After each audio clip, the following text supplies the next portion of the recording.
There came a time when a thriving human civilization was flooded and hidden underwater, and humanity fell into decline. But at this time, marine underwater life, on the contrary, flourished in that new world. Here and there, the remains of the ruins of various buildings stood out from under the water, where people tried to build at least some kind of life, but around those ruins, terrible bloodthirsty sea monsters always lurked. On one of these concrete islands stood Bot's two children, his younger sister, Summer, who noticed something and showed it to her brother. She pointed to the distance where a figure could be seen on the horizon. The blurred outlines showed a man with a stick or some kind of weapon. Botha watched the figure approaching with fear and shivered at the thought that it might well be a sea monster. And Lita jumped into the boat, grabbed the oar, and sailed toward this vision, her brother not even having time to stop her. The girl turned her head back and said cheerfully that it was their dad who had returned and she was waiting for him. Botha was screaming frantically for her sister to return to the ship immediately because it was definitely not their father. Since her sister did not understand what her brother was talking about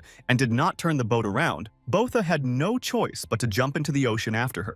The boy dived underwater, turned his head to the side, and saw a school of fish swimming out of a large hole in the building wall. They were sea monsters, dangerous creatures, and a lot of them were swimming toward the boy. Botha quickly swam to the surface, and his sister called him to her boat because it was too late to return to the island. However, the boy grabbed hold of the rope on the bow of the boat and pulled it along with him to the ledge of the sunken building. The boat docked, and little Lita got out of it and onto the building, with Bot telling her to move as fast as possible.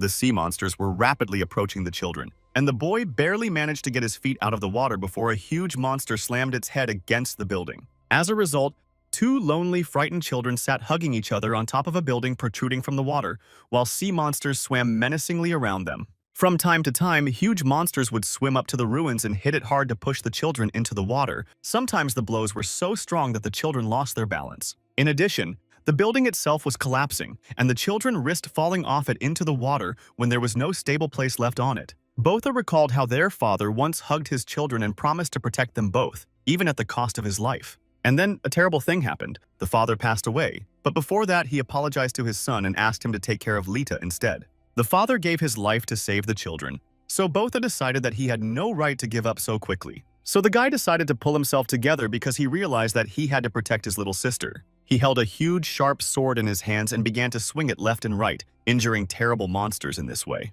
But falling back into the water, the wounded monster completely destroyed the ledge of the building, and Bot and Lita lost their balance and flew headlong into the ocean. Together with huge stones, the brother and sister found themselves underwater and began to swim to the surface. Luckily, the strong boulders beat the sea monsters pretty good, and the Bot pulled the sister to the pier where they had been standing earlier. The boy thought that they were now in relative safety and wondered what they should do now. But suddenly I heard something scratching against the side of the ship and realized that the sea monsters had returned. The terrible monsters had already gotten on deck and were crawling up to the frightened children, and Botha held his sword out in front of him. Little Lita was crying and calling for help, saying that she wanted to live very much. The boy felt his weakness against those sea monsters and tears appeared in his eyes. He heard only that his sister did not want to lose her life. And then one monster abruptly rushed at the children, knocking them to the deck. But immediately his actions were stopped by someone's accurate shot. The children, who no longer knew where to wait for rescue, looked back in surprise and saw someone rapidly approaching them on the water. And it was a heavily armed girl who confidently sailed toward the children on a surfboard. The sea level in this world was constantly rising, and continents were disappearing underwater one by one. The prosperous human civilization was completely swallowed up by water, and, as a result, humanity fell into decline. The entire world created by man for thousands of years was flooded. Everything was destroyed. However, life has not disappeared from the planet on Earth, now luxuriant underwater world thriving marine life. All the majestic buildings, bridges, roads, and infrastructure that people had skillfully used lay in ruins at the bottom of the ocean. Numerous high-rise and low-rise buildings were buried under the water column and became homes for marine life. All the material things that humanity had acquired were flooded and unable to work, but fish and other marine animals and plants now felt like masters of this world. The people who managed to survive the global flood tried to keep themselves alive at any cost, and Botha and her father regularly walked along the bottom looking for food. Each time, the father warned his son to be more careful to report if he saw metal obstacles or broken glass. But Botha behaved rather self-confidently. He wanted to appear older and more independent and was annoyed by his father's constant care. This time, they came across a market that had not yet been completely destroyed. The father and son went inside and started walking among the shelves, which still contained various products. Finally, Botha came to one shelf and saw a lot of canned food and called his dad. The father, meanwhile, had a large cart and was filling it with the necessary things. He told his son to gather everything they might need for use. Then Botha showed his father one of the cans and asked him what it was. His father explained that it said it was milk powder. And then he was outraged that his son still hadn't learned to read and reproached him for not doing it again, even though Botha had his own opinion on the matter and said that learning to read was useless, since there was no place to apply it anyway. However, the father insisted, telling his son that even if it seemed useless to him now, there might come a time in the future when he would need it. The father concluded by saying that Botha needs to study more and tried to explain to his son how important it is for the future. However, the son never liked his father's preaching. He called it just annoying grumbling. Then Botha saw that his father had taken several forks and was very surprised. He tried to explain to his father that they already had a lot of forks, so there was no need to take them and drag them with them. However, the father stood his ground, as he had told his son before, that when he thinks he doesn't need something, he will eventually need it. Eventually, the guys gathered food and various other things and decided that this would be enough for now, so they had to hold on tight. My father pulled hard on a strong rope, and immediately 5 balloons filled with air above the cart and the cart itself, with not all of its contents and 2 people, flew rapidly up to the surface of the water. As he climbed higher and higher, Botha looked down at the place where they had just quietly hunted for the remaining ones at the bottom of the ocean.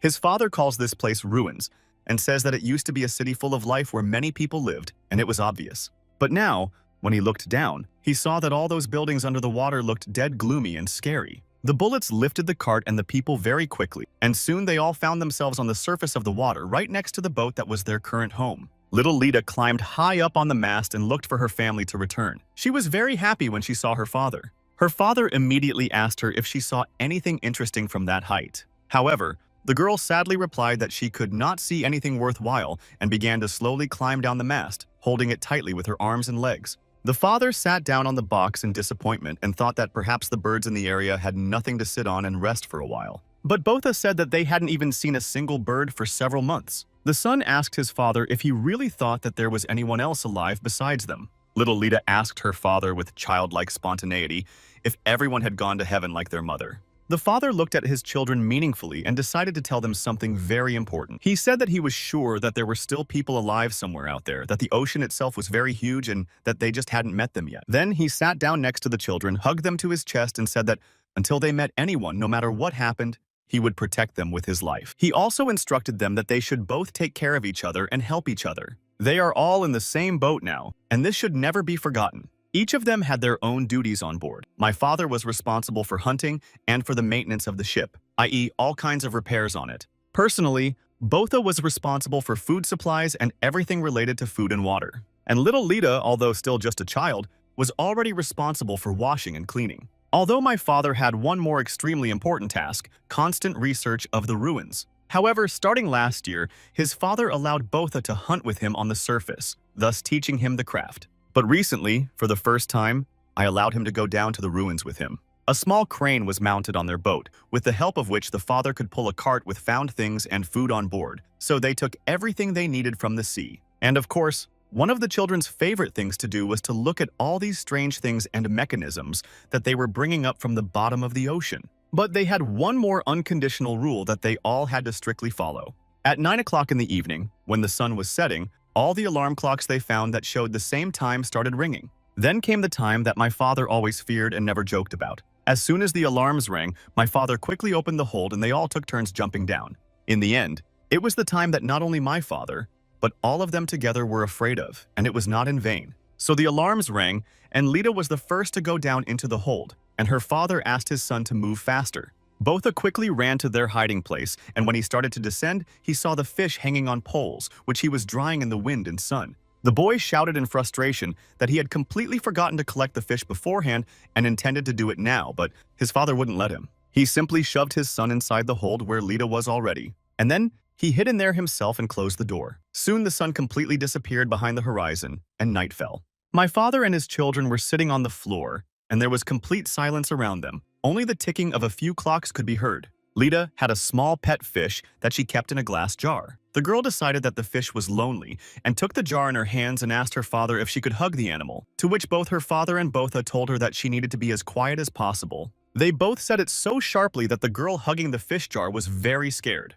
And almost immediately, they all heard a loud crash outside, and the father realized that someone he was very afraid of had come and hugged both of his children tightly. Monsters came up to their boat, monsters that always came out at night. They were nocturnal. From all sides, they surrounded this boat, which was drifting alone in the ocean, with a father and 2 children on board.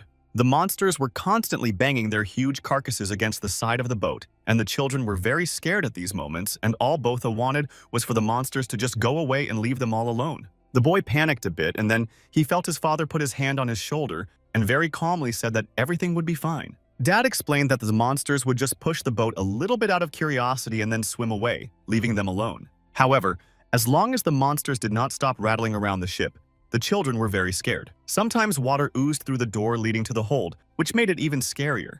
The father, who was just as scared as his children, never let them go at such moments until the monsters sailed away. After about an hour, it would stop, it would be quiet again, and the tired children would go to bed. As Botha was falling asleep, he asked his father if there were also many scary monsters where he used to live. And my father replied that it was a lot because those monsters are found wherever there is water, and now it has swallowed up the whole world. But they also had harpoon throwers everywhere who skillfully fought those monsters. The bot was very interested in this information and wanted to know a little more about who the harpooners were. And my father told me that such throwers were called warriors, who fought sea monsters to protect their cities. The father spoke about it very proudly and enthusiastically because he was also one of them. And then he showed his son the tattoo on his shoulder and explained that it was the mark of a harpooner. The bot looked at this picture carefully and asked what those 6 strange dots were below the circle. And my father explained that the dots were not dots but 6 stars. The son was very interested in his father's story,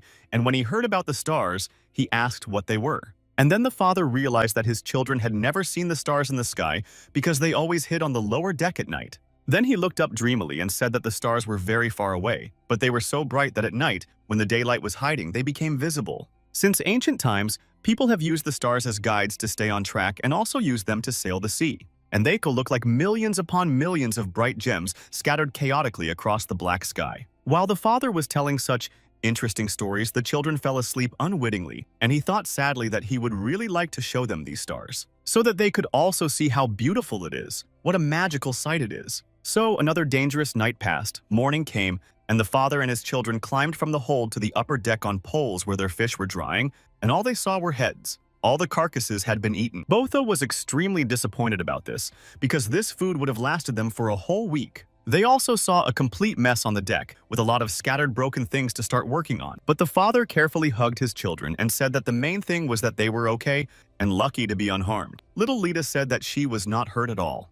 However, Botha was not so calm looking at all this chaos. He was not sure that they were just lucky. And then, he pointed to the huge, scary scratches left on the deck by their nightly guests, sea monsters, and the completely smashed side, and said that it looked like the monsters were telling them to get off their territory. However, my father was an incorrigibly optimistic person. He said that the scratches and damage only meant that he now had work for the whole week and was only worried about having enough materials to do it. Then Botha bravely and very seriously asked his father if he wanted his son to go down to the ruins and collect the necessary spare parts. When his father heard this, he was very nervous, but Botha explained that he would be busy with the repairs himself so the boy could go downstairs to get the materials, and his father was categorically against it. He explained that sea monsters could be hiding among the ruins, and that Botha shouldn't go there by himself, even during the day, because it was too dangerous. Botha still did not give up. He said he just wanted to help and said that they were there together yesterday, so now he could swim there himself. My father said that they were indeed there together,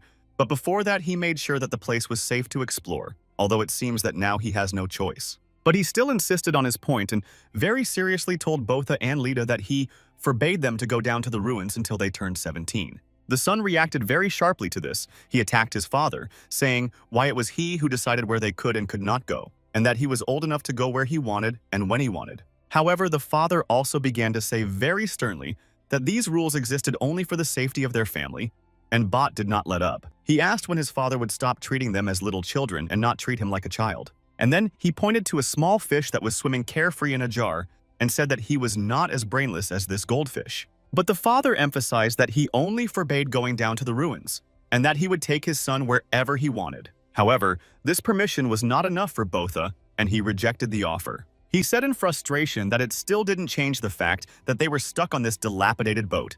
And in general, if you look around, They have absolutely nowhere else to go but the water. Their family has nowhere to go, and they are simply imprisoned on their boat.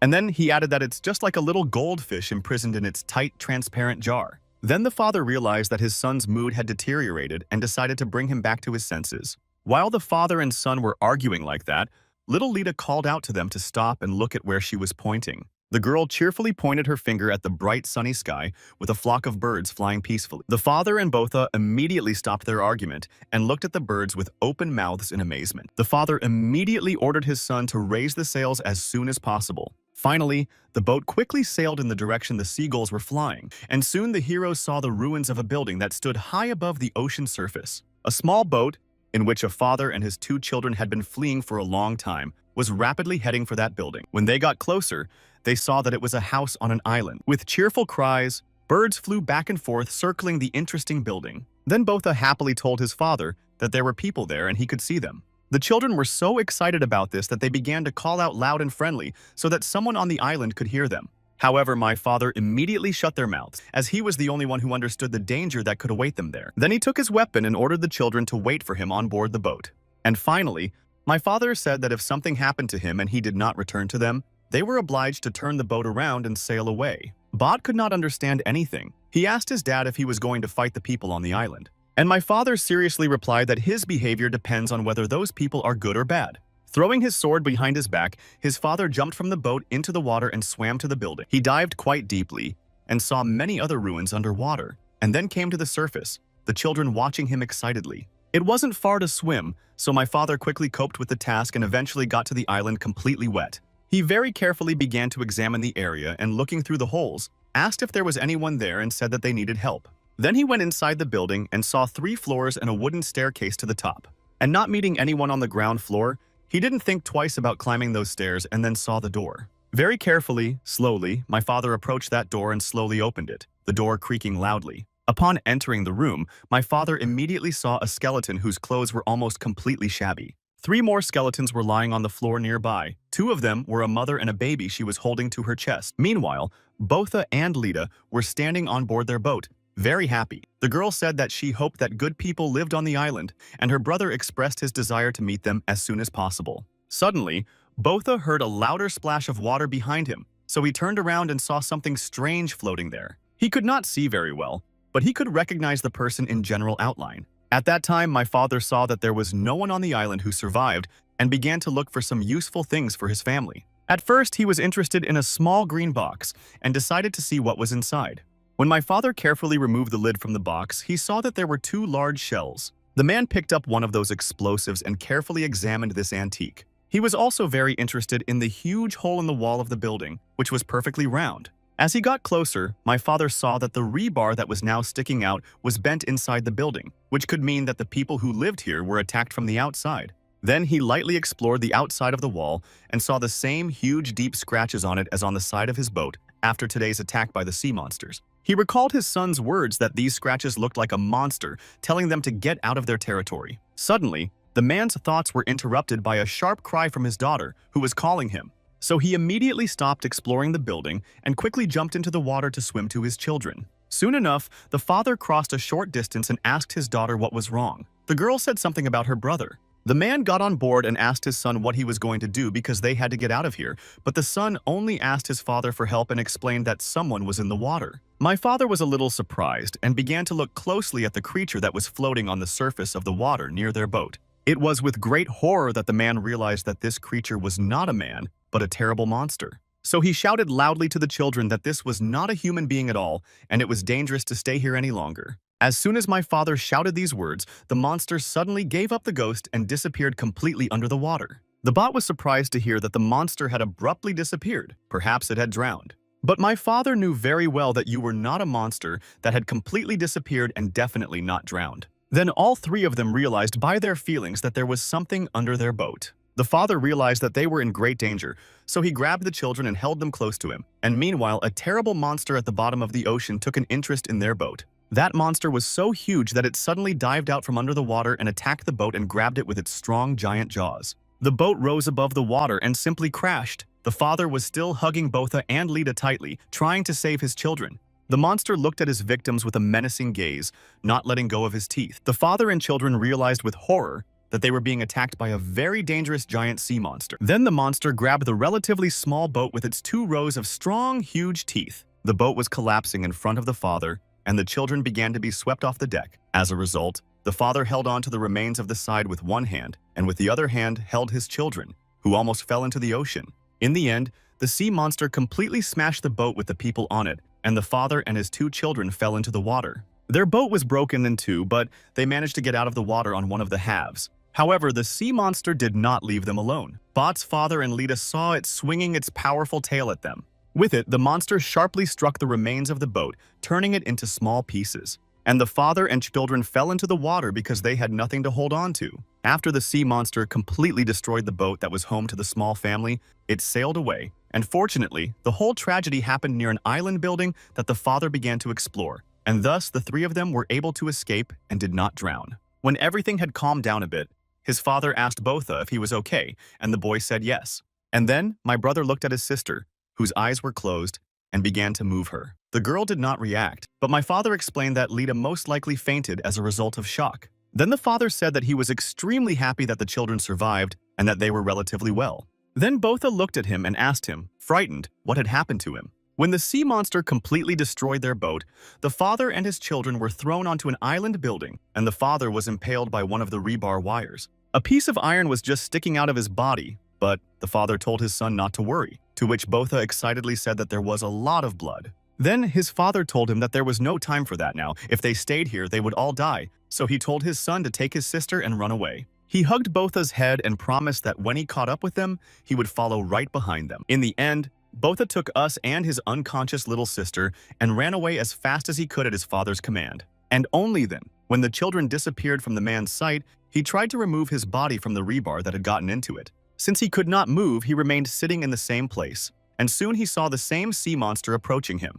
The man only realized that something was wrong because the monster came out of the water despite the scorching sun. That monster had 4 jaws, the lower 2 with 2 rows of giant teeth and a smaller one above which were huge slanted eyes. It was now looking at the man, and he slowly began to reach for his weapon behind his back, but suddenly the monster turned its gaze to the fleeing children. It smiled disgustingly with its 2 upper jaws and saliva flowed from them. It decided to hunt the little ones. The father shouted at the top of his lungs to his son to run away from the inevitable death and save himself and his sister. It was very difficult and uncomfortable for Botha to run, especially since Lita was still unconscious, but he realized that now it was up to him to save the lives of him and his younger sister. The sea monster, meanwhile, had come completely to the surface and was chasing the children to the islet, almost catching up with them and opening its terrible jaws to grab them. Luckily, Botha had just run up to the entrance of the building and quickly jumped in, so the monster only sank its super strong fangs into the concrete structure. As the monster's head was now stuck in the building's structure,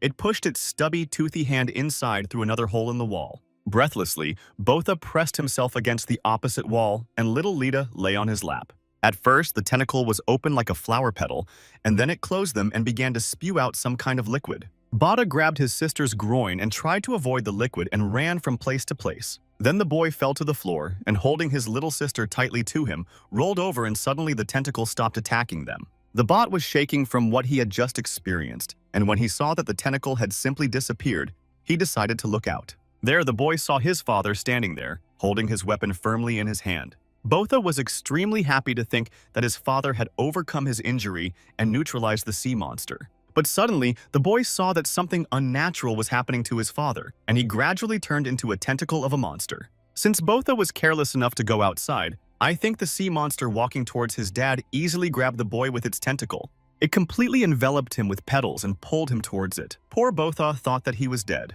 The guy tried his best to save himself, but he realized that things were bad and the tentacle was holding him tightly in its grip. Finally, the sea monster pulled Botha into its teeth to swallow him immediately. The monster's giant mouth was wide open, and the boy was incredibly horrified to see the number of sharp teeth inside it. And then, with the last of his strength, my father escaped from the captivity of the rebar and sharply rushed at the sea monster and cut off its tentacle. The bot was saved by a severed piece of the monster's tentacle that had been holding him in its tight embrace now fell down feebly. The father heroically caught his son with his free hand while piercing the body of the sea monster with his sword. And then they both successfully landed on the islet. Botha had never seen his father as such a tough warrior. Meanwhile, the man shouted at the monster not to move his son. For a moment, the monster covered its terrible maw, but my father did not retreat. He was ready to fight. Then he turned to his son and ordered him to hide somewhere behind some stones. The sea monster was extremely large, and the man thought that he had never seen such a giant leviathan before, perhaps even larger than the scutum.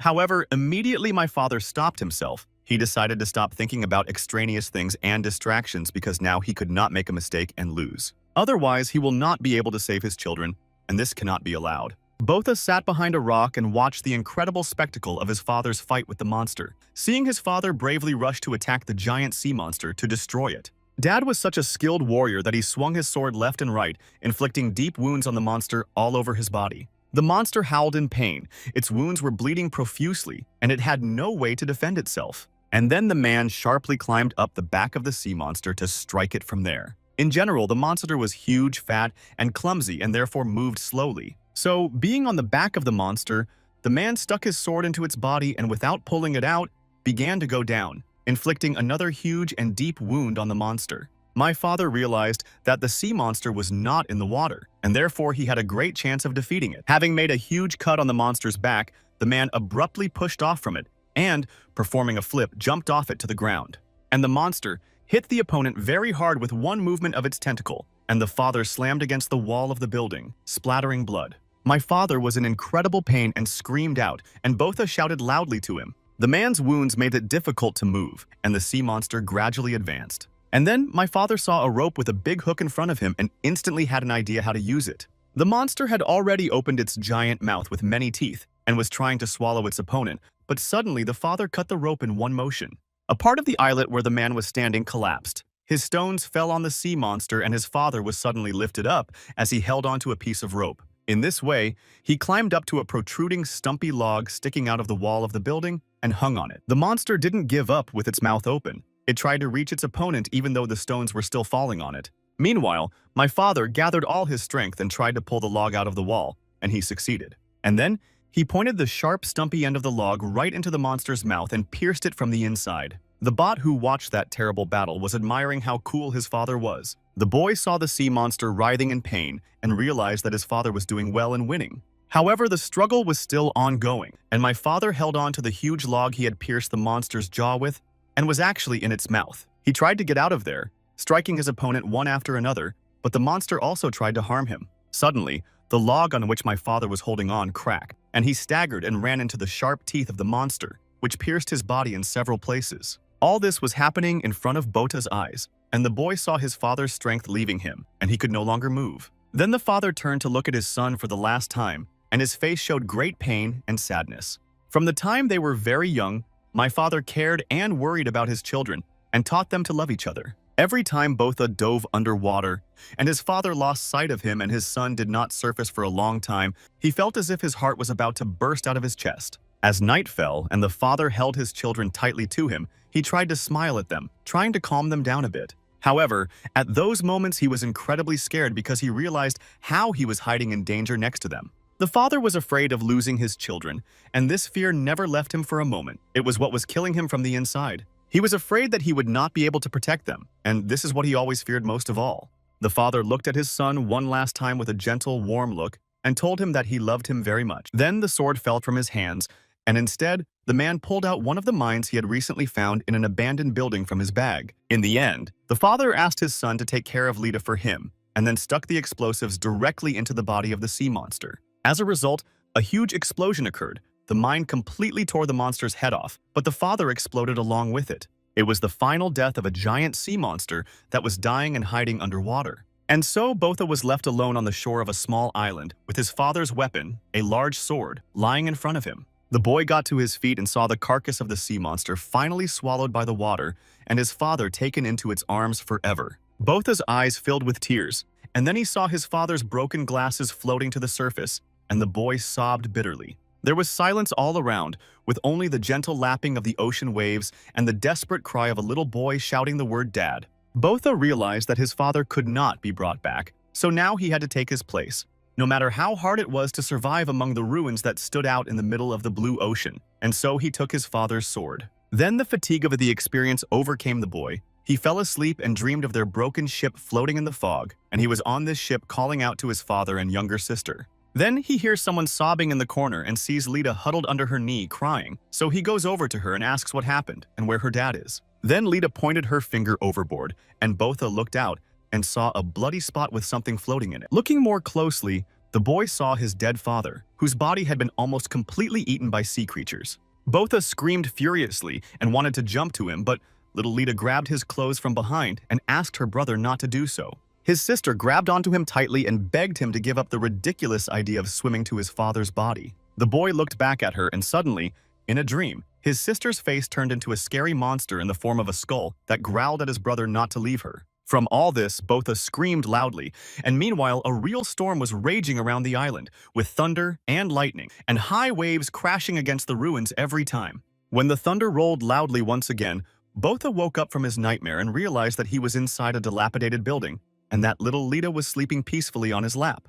The boy looked at his younger sister and remembered how his father died. He used to think that his father perceived him only as a child, but now he finally understood the essence of this attitude.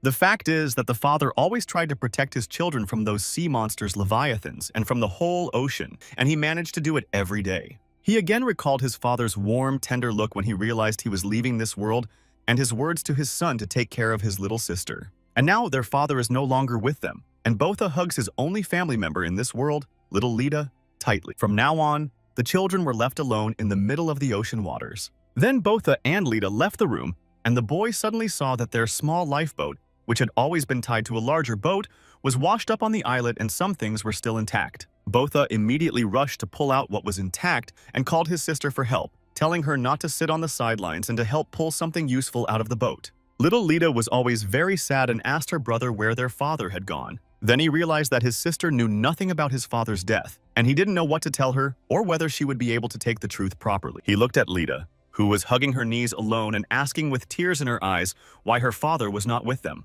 Then the girl began to cry loudly and asked if their dad had died and was now in there with their mom. Now Botha himself could not hold back his tears. He went to his little sister and hugged her, and they cried together with grief. Then the children gradually calmed down and eventually began to search their boat, which the waves had washed up against the ruins of the building. In the end, they managed to save a few things, and little Lita noticed that their watches still worked. But the bot reminded her that a sea monster had attacked them during the day, so they could no longer rely on that watch. Suddenly, Lita's tummy rumbled loudly, and her brother gently asked her if she was hungry and stroked her head gently. But Lita, although she was still very young, still realized that they had no food and she denied that she was hungry. However, the insidious tummy did not stop talking, and the girl got angry with herself. She exclaimed that she could be patient, and her brother suggested that she try to catch at least something. Then the guy started rummaging through the surviving things and realized that their harpoon gun was gone, along with all the fishing tools, and it was bad. And then Botha got to one of the boxes,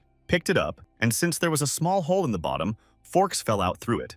And the boy immediately remembered how his father was always collecting many forks and even took a few during their last dive to the ruins. He also recalled that he told his father that they already had a lot of forks, so why would they want to take them upstairs? And his father taught him that if he thinks he doesn't need it, he might need it later. Any little thing might come in handy someday. Botha started to cry at the mention of his father's science. Now, he was beginning to understand all his words, and finally, taking a fork, cord, and stick, the boy made a wonderful harpoon. He said that instead of a real harpoon, they could use this temporarily. And then the boy went closer to the water to try to catch some fish, but the ocean waters were a little scary for him now. He doubted whether he should go there and how risky it was because his father always told him about the dangers. Botha was very afraid if the sea monster was still alive. Now the water he had become completely accustomed to in his life was scaring him.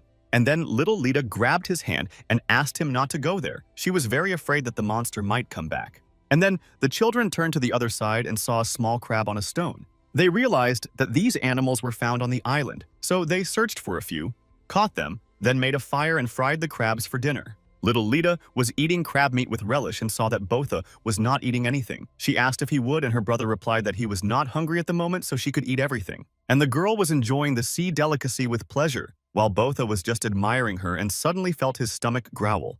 Then the guy stopped admiring his sister and seriously thought about the fact that they had no food or water on this island, so they urgently needed to come up with a plan. At first, he found various surviving bottles and built a structure to collect rainwater in them, which at first they got a little bit, but the boy knew that it would not last long, for one day at most. Then he remembered his father's teaching again. Once his father suggested that the boy learn to drink seawater, although Botha did not believe it was possible. But his father showed him one construction. You could cut off the bottom of a plastic bottle, wrap the edges inside, and then cover the container with seawater and put it all in the sun. As the water heats up, it will begin to evaporate. Droplets will settle on the walls of the bottle and gradually drain into the curved areas. For Botha, it was some kind of strange science, but he made those structures out of all the plastic bottles he found, filled them with seawater, and put them in the sun. Soon, they started collecting fresh water. The boy was shocked that his father's experiment worked, so the children decided to try the water they had collected on their own and were delighted to find that it was not salty at all. Botha picked up his little sister and began to spin with her, and the children were sincerely happy that they had succeeded, and now they no longer had to worry about fresh water. His father had taught his son a lot, and now the boy remembered his father's teachings and realized that they would make it. It was not known how long the children would have to live on this abandoned island. Then Botha decided that he needed to thoroughly explore this house island. Lita also wanted to go with her brother. So the children went through the same door that their father had already passed through earlier and began to climb the wooden stairs. On the way up, little Lita was a little tired, so her brother helped her overcome the last steps, and then, when they entered the room on the top floor, they saw the same picture with skeletons that had been revealed to their father the day before. There were some bugs and larvae crawling all over those skeletons, and it was a scary sight. The children became incredibly scared and both screamed in fright. Little Lita immediately grabbed onto her older brother, saying that she was very scared, shaking with her whole body and asking him who these people were. And Botha explained to her that in his opinion, all these people once lived here on the island. However, the girl again asked why they died, and her brother simply suggested that they see if there was anything useful and valuable in that room and leave. Then he started pulling down the bedding and curtains, which were full of dust, and handed them to his sister, who was coughing from the dust. Then Botha found a metal canister, shook it, and realized that there was some kind of liquid inside. His first thought was that there might be water in it, but he opened the lid and smelled it, and it immediately became clear that there was gasoline inside the canister. Looking further, the bot saw a box that was open, so its contents were visible. There was one shell inside it, although it was clear that there were supposed to be 2 mines. Without thinking twice, Botha put down the gas can and picked up the explosives. When he read what was written on it, he immediately remembered that his father had pulled the same projectile out of his pocket and stuck it into the body of a sea monster.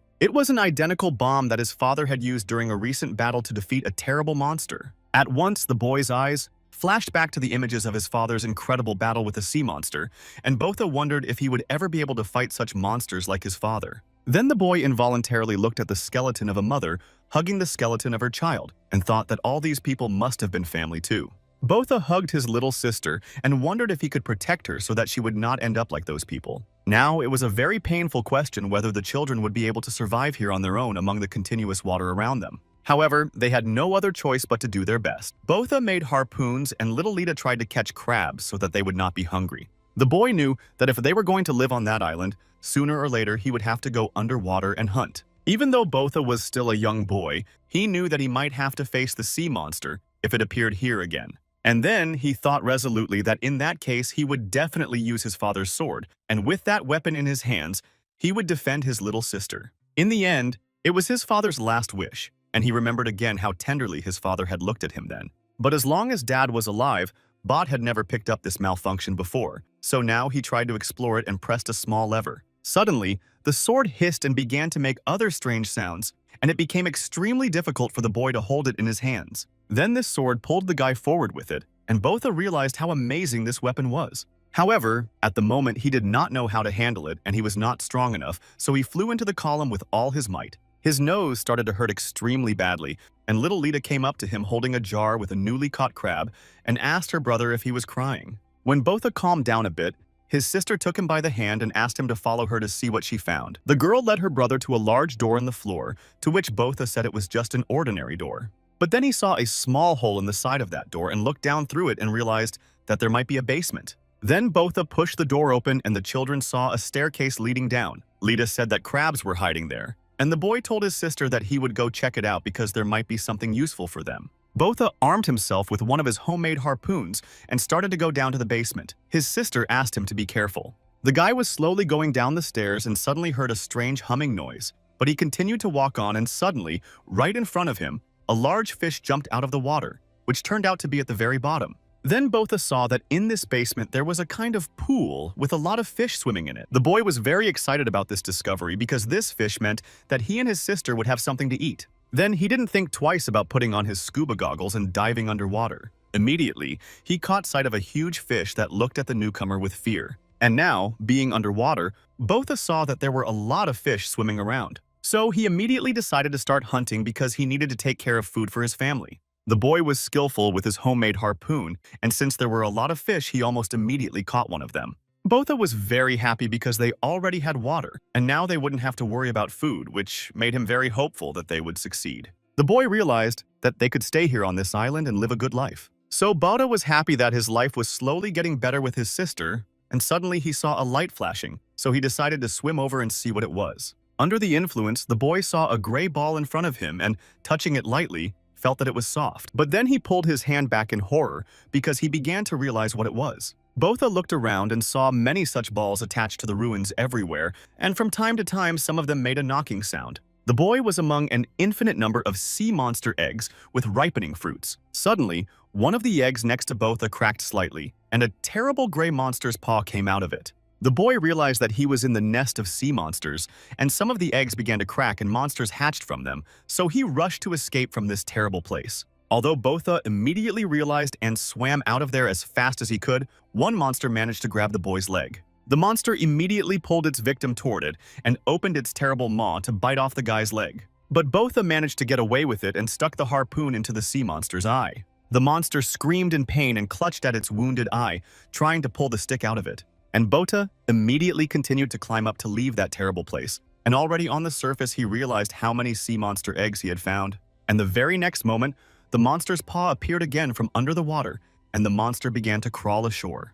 It was the same wounded monster that had just hatched from an egg, with Botha's homemade harpoon still sticking out of its eye. The monster began to climb the stairs to catch the boy again, and Botha grabbed his father's sword and began to swing it in front of the enemy. Then the monster opened its terrible mouth, and Botha jumped up with all his might and ran down the stairs from the basement. He managed to get upstairs quickly and then immediately closed the door to the basement. Then the boy heard a loud thud from below, and the next moment, the sharp fangs of the sea monster sank into the boards. The monster tried to throw down the door on top of which Botha was sitting to get out of the basement, and then Botha gathered his strength, got to his feet, and pointed his father's sword at the sea monster. And then he sharply stabbed that sword right into the door under which the terrible monster was. Almost immediately, the knocking from below stopped, and Botha thought he had managed to defeat the sea monster. Then he pulled his sword out of the door and started dragging stones and stacking them on top of the door to prevent the monsters from getting through to the surface. When a small hill was formed from those stones, the boy fell weakly to the floor, breathing heavily, and only now he realized that he could not see his sister anywhere. Botha looked around excitedly, calling out for her,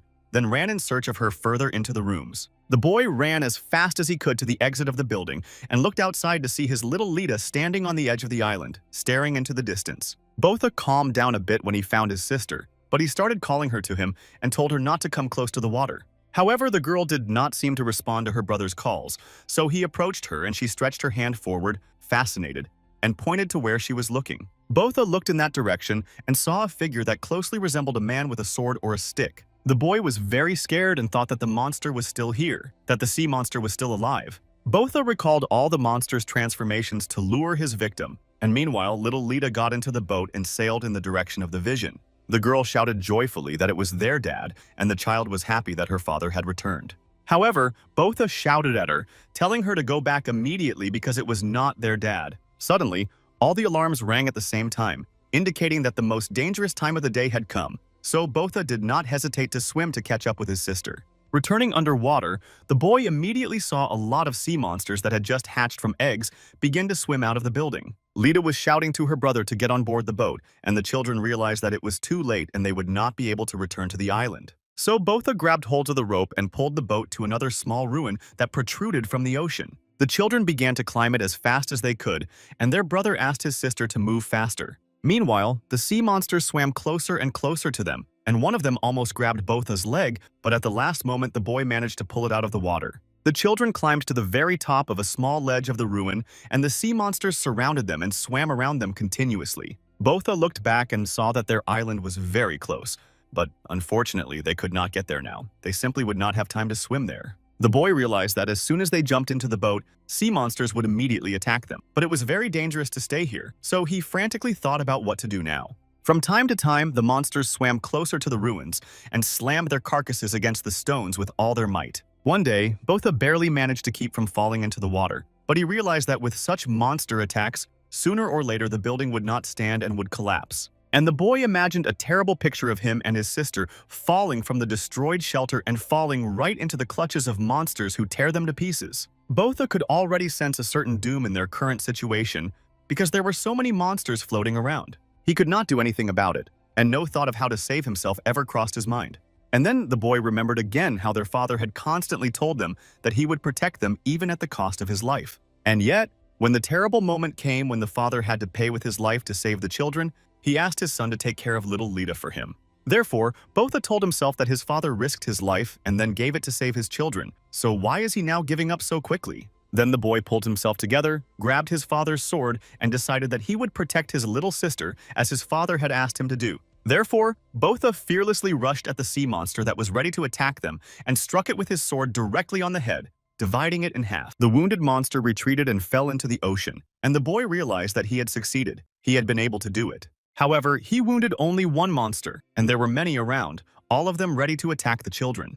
But Botha didn't even think about giving up. He swung his sword left and right and caused irreparable damage to the monsters. One by one, the wounded sea monsters fell into the water, but at the same time, they destroyed the ledge of the building where the children were standing. And the ruins began to crumble right under the children's feet. So Botha grabbed his little sister tightly with one hand and clutched his father's sword with the other and jumped down. The children managed to land directly into the boat, which was their only escape. Suddenly, they heard a strange crunching sound and saw something chaotic happening among the sea monsters.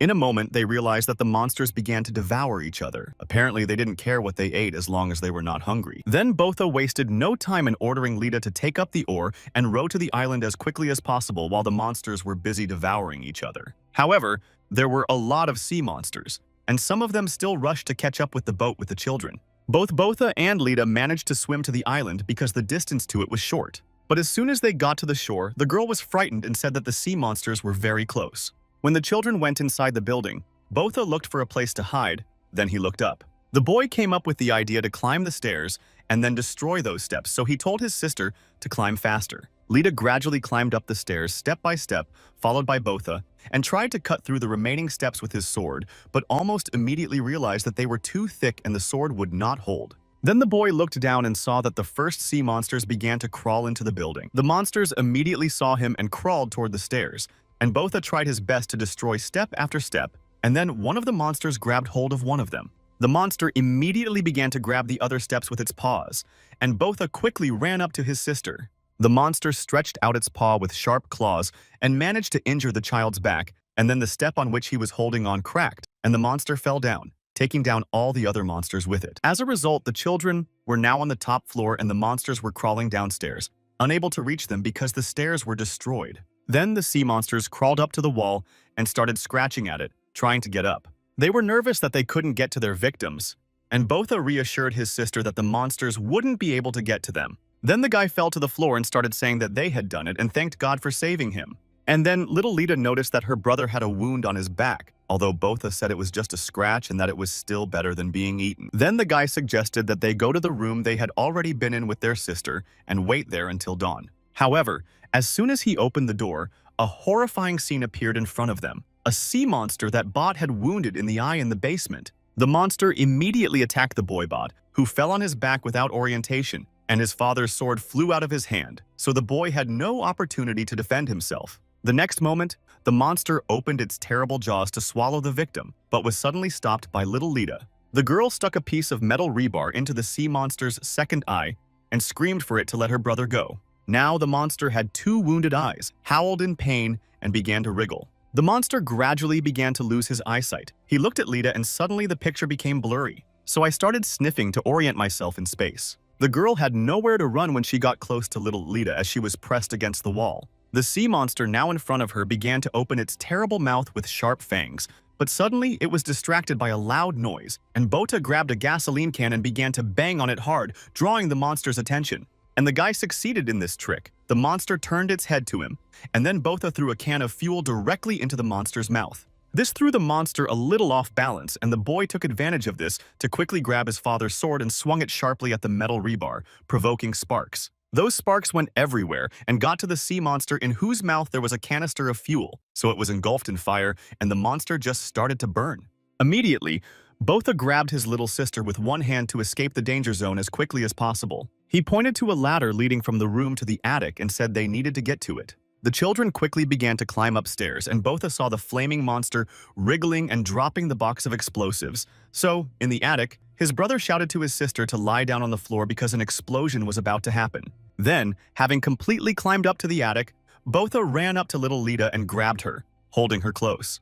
And the next moment, the whole building exploded as several bombs exploded as a result of the fire. The children began to fall down, the stones of the building cracked and also fell down, neutralizing all the sea monsters that remained on the first floor. Both Botha and Lita fell into the water, but fortunately survived and got out on the remains of the boat. Botha was also happy that the explosion had crushed all the eggs of the sea monsters.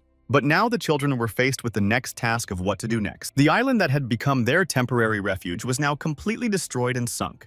And then he heard a very familiar and eerie scratching sound behind him. He looked around and saw that sea monsters began to climb out of the ocean onto the deck, and there were a lot of them. Grabbing his father's sword, Botha tried his best to protect himself and his little sister from the monsters. However, there were really a lot of them, and one of them grabbed the sword blade with its sharp teeth and tried to gnaw on it. Botha realized that he and his sister were in a hopeless situation, and then his eyes filled with tears and he desperately thought that he wanted to live and mentally asked for help. Tears spilled from the guy's eyes, and at that moment he realized how much he did not want to die.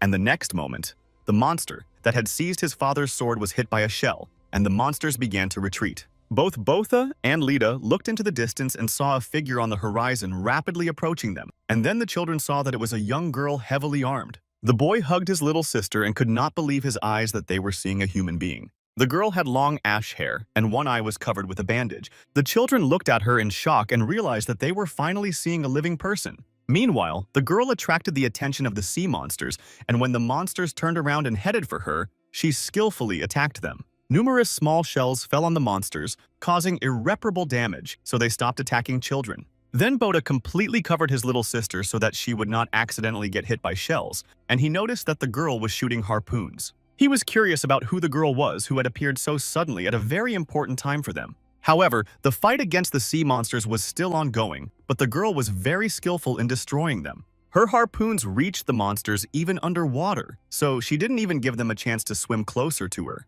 Then suddenly, the children heard a creak behind them and turned around to see that a sea monster had already opened its terrible jaws to grab them. Then Botha pushed Lita to a safe distance and grabbed his father's sword and began to repel the monster's attack. However, the monster snatched the weapon from the boy's hands, and Botha realized that now he would not be able to defend himself and his sister, but immediately a bunch of small harpoons flew at the monster. In the end, all the sea monsters were destroyed by a strange stranger who appeared at the right time to help the poor children.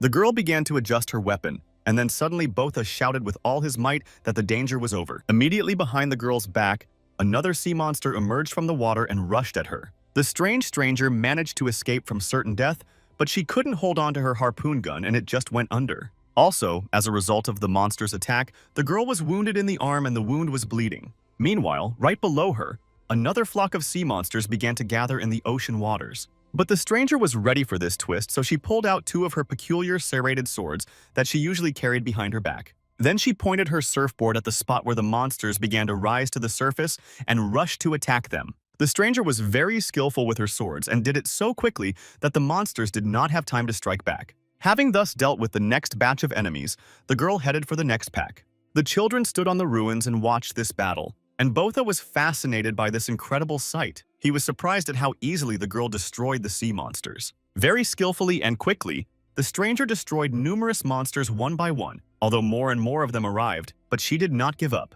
Suddenly, one sea monster growled right on board the destroyed boat where the children were standing, but the girl immediately jumped on its back and destroyed the enemy, and finally it was over. Both Botha and Lita were still clinging to each other in fear, and the boys were wondering who this girl was and doubting whether she was a good or bad person. Since this strange stranger appeared out of nowhere and saved them from terrible monsters, maybe she is good. But there was a moment in the battle when this girl was shooting from a harpoon and shells were flying everywhere, even in the direction of children. And it looked very dangerous for them, because she could hurt him or little Lita.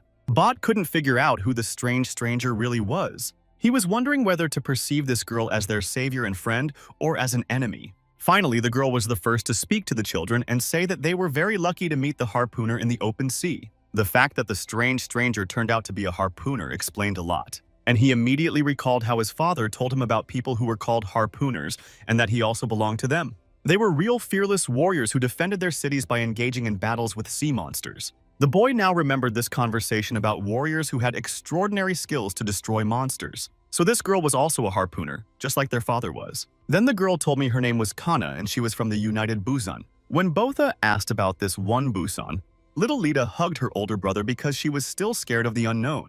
Suddenly, somewhere in the distance, they heard a roar, as if something was thundering. Kana turned in that direction and the children saw a huge island approaching them. This floating island was coming closer and closer, frightening with its large-scale size and creating a lot of noise around it. Finally, he swam to a distance where you could see the inscription Unified Busan on his bow.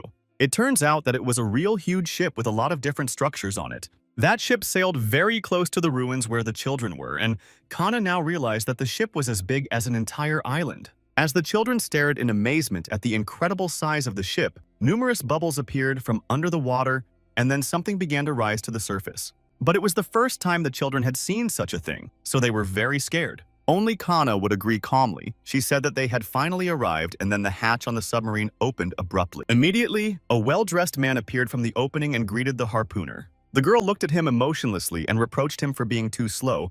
The man's name was Brun. But her husband disagreed with her remark, saying that it wasn't them who were slow, it was just her who was too fast. Botha watched the whole scene in amazement, realizing that at last they were in front of people. They had met real people. And then other crew members started coming out of the submarine hatch, and the children saw several people at once. Meanwhile, people on the ship also began to come on deck, many of them whispering to each other. Both of them could not believe in such a miracle, while the people on board the ship were also surprised to find two small children. For a long time now, relative silence has reigned, broken only by the lapping of ocean waves and the lively whispers of many people in unified Busan. And the people kept coming out of their rooms, more and more of them, and Bot and Lita were very surprised by the number. The boy was in tears at the sight, and little Lita asked her brother if it meant they were saved and would be safe now. Then Botha hugged his little sister very tightly and cried a lot, remembering their father. After all, they had finally met the people their father had been striving for, and now they had succeeded. The guy was overwhelmed with emotion. He was not ashamed of his tears, he just cried, realizing that now they were both saved and everything worked out. Then the ship turned on huge searchlights that illuminated the remains of the ruins where Botha and Lita had been hiding for the last few days. A huge number of destroyed sea monsters became visible, and harpooners sailed to the island. Kana told them to investigate and make sure everything is clean because they can't let any of the monsters escape. After a while, she asked one of the researchers, Dr. Foyd, what he had found. And the man replied that he could only say that after Kana there was nothing to do here, she had cleaned it up well. After examining the entire territory of the ruins of a small building, the harpooners reported that everything was clear. The only thing left of the sea monsters is the diced and shredded meat carcasses. Then Dr. Foyd said that Kana was very evil and brutal and could have left at least one monster alive for him. And Brun replied that Kana would never allow the sea monster to survive and would never leave it alive. And the doctor only confirmed that out of all the harpooners, those sea monsters were simply unlucky to meet Kana. Then he drew attention to the monster's crushed eggs, and Dr. Foyd remarked that if they all hatched, people would be in big trouble and asked if she had crushed them all here. But the harpooner Kana replied that it was not her fault, and she was curious about who had destroyed the whole nest of sea monsters. Bruns looked at the carcasses of the destroyed monsters and said that he had never seen such ugly monsters, and asked what kind of monsters they were. Then one of the researchers called Dr. Foyd to examine his findings. Kana and Brun also looked in that direction and wondered what the others had seen underwater. Dr. Foyd came closer and couldn't believe his eyes as he saw the destroyed carcass of a Kentucky blue. This defeated giant monster now lay on the ocean floor, and harpooners approached it from different directions to examine it. People were amazed at the enormous size of this sea monster. It was at least 50 meters long. Brun asked Dr. Foyd if it was really a Kentrasi and if he meant that it was one of the 7 sea devils. And the doctor replied that he was sure that they were looking at a lifeless carcass of a Kentris, and that it was clear that this monster was much bigger than rumors had it, and then asked Kana if she had killed this monster alone. But the girl replied that it was not her doing either, and she wondered who managed to cope with such a huge monster. Dr. Foyd himself was surprised who managed to overcome such a giant sea monster. And then Kana looked at the monster's carcass lying next to her and saw an interesting sword sticking out of it, but she didn't know who it belonged to. Meanwhile, a boat with some people from the ship was approaching the destroyed islet. When the boat came closer, a man in a suit took some papers, asked the children their names, and carefully wrote their names on the registration plate. Then the man asked how long they had been drifting in the open sea. And then he added that, judging by their appearance, it seems that it was quite a long time, probably more than a year. And Botha said that, in his opinion, they had been in this position for about 10 years. Here the man was quite surprised at such a long period and asked how the two of them survived for 10 years on the high seas and said that they were great in that case. But then he abruptly changed his emotions and made it clear that this was ironic and that, in his opinion, even children have now lost respect for lower-level civil servants and looked down on them. And then that man tapped Bot on the head with his folder and told him to tell the truth now, because his documents could not contain false information. And then a little summer girl intervened in this conversation, pushing the man away and saying that it was all true, they were not lying. Then the man just snapped at the kid and started shouting at her how she dared to raise her voice and threaten him with words, whether she even knew who he was. The girl politely raised her index finger up and said she knew he was a small civil servant. The man poked his folder with a pencil in surprise and later explained to Botha that their father was drifting with them. In a very quiet and sad voice, the boy said that his father was no longer with them, and he told me that he died while fighting that sea monster. Then the civil servant made fresh entries in his documents and asked the boy if it was just the two of them and his sister now. Then he said that his name was Lee Kiho from the refugee center, and he would be looking after them, meaning that he would look after them both. After that, the officer said that the children could ask him any questions they were interested in, and little Lita started to make faces at him. Bada pulled his sister away from the man and asked who all these people were and pointed to those who were exploring the ruins of the island, and Lee Ki-ho said that the children were probably seeing harpooners for the first time. The bot has now confirmed his suspicions that all these people are indeed harpooners. The boy looked in the direction where Kana Brun and their other colleagues were standing and realized that these were the people who protected other people from sea monsters. And he recalled how his father had recently shown him his tattoo on his shoulder and explained that it was the sign of all harpooners. Now Botha could see with his own eyes that his father was telling the truth about all this. And these were not fairy tales or fictional stories. Kana clearly had the same tattoo on his shoulder as his father. Then the civil servant said that it was Kana who saved the children from the sea monsters, who was really special. He told me that this girl is a 3-star harpooner. Botha listened to all this with his mouth open, and Lee Kaho asked if the guy thought it was incredible because Kana had 3 stars.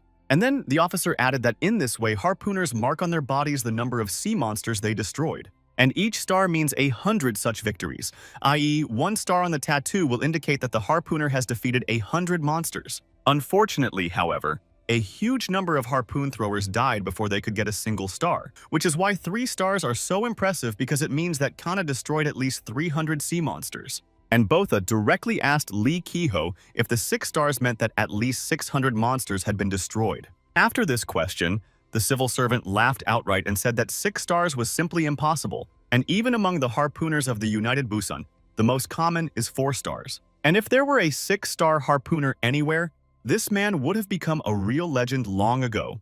But Botha remembered very well the drawing on his father's body and what it depicted. There were 6 stars under a common sign, and the boy himself noticed them back then. And then harpooners sailed past the boat with the children and the civil servant. Kana shouted to Lee Kiho that they had received permission to board so they could go on board. Then the girl looked intently at Botha, turned away, and headed toward Unified Busan, and the boy noticed his father's sword behind her. So, without hesitation, the guy called out to her to express his complaints about it. But Kana was completely absorbed in her thoughts about the sea monster they had just seen in the ruins. Brun said that he had never seen such an ugly monster before, and he didn't even know what species it was. And the girl remembered another monster that had a very thick and dense shell, so the counterattacks of the people did not cause any harm to it, and thus they all became prey to the scutum. Brun said that he heard that all the harpooners of the United Busan had to risk their lives and go hunting to destroy this monster. However, the devilish megacrab scutum was never defeated and was not destroyed by any harpooner. He simply devoured people one by one, and when he finally satisfied his appetite, he simply returned to the abyss. Then Brun turned to Kana and said that she shouldn't tell him that she really believed in the fairy tales and fables of those refugees. However, Kana said that it was not a fairy tale at all, and there was no fairy there. She remembered very well how things really were.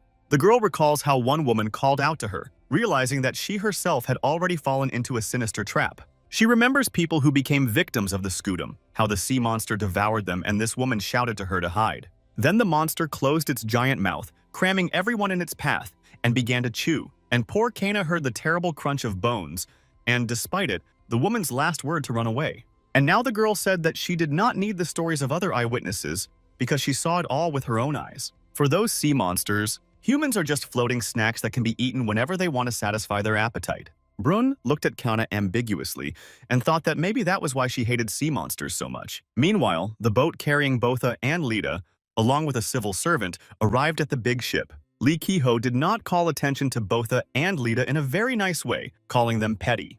When the children looked at him, the officer told them to follow him because they had arrived at the place. Botha and his little sister saw a large passage to the hold that opened to let them onto the ship. This was the main entrance to Unified Busan, and everything looked very pompous compared to what Botha and Lita had seen so far. The boat was moored near the stairs and the entrance was well lit. Botha climbed over the side of the boat and began to help his sister do the same, while Lee Ki-ho warned the children to watch their step. Then one man handed Botha a box with some things, saying that it was what he had been able to collect from Botha and Lita's former boat. Then the children followed the civil servant, and he said that they would provide them with temporary housing for the time being. The brother and sister were very surprised by this information and asked Botha if it meant they could stay here. And Lee Ki-ho said that if they were going to stay here for a long time, they should not cause any trouble, because if they make any mistakes during their probationary period, they would be kicked out immediately. Lita was very happy that they could stay here, and Botha was also very happy about it. But suddenly, the civil servant noticed something and became agitated.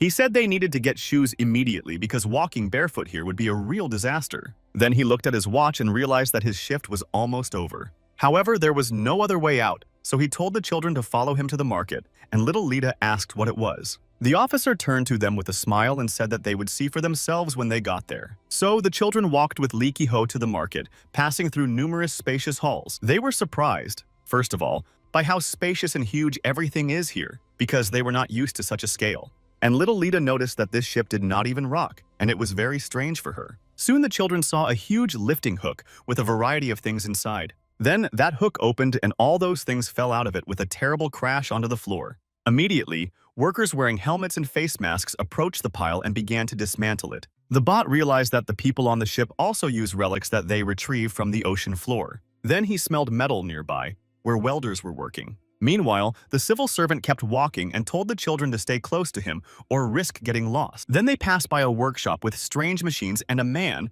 probably an engineer, was watching them work and taking notes. After a while, after passing by such huge workshops, Lee Ki-ho and his children finally arrived at their destination. And then the children just froze in amazement as they saw a huge hall with many floors, where many people were moving around, some of them buying something, others eating, and others just talking. Both Botha and Lita were incredibly shocked to see such a huge number of people. It was amazing for them. Somewhere, some traders were calling for the freshest fish that was still floating in the sea. Then the children saw an old violinist sitting on the floor, closing his eyes and playing a magical melody, although they had no idea how he did it or what a violin was. As they walked along the market, Botha and Lita saw kebabs being grilled on the grill and thought it must be delicious. But the civil servant told them not to linger anywhere, to keep up with him, and to move on. Lee Ki-ho led them to a shoe shop where they found a whole pile of different kinds of shoes. The seller happily pointed to a pile of shoes and said that 2 pairs would cost 30 naira.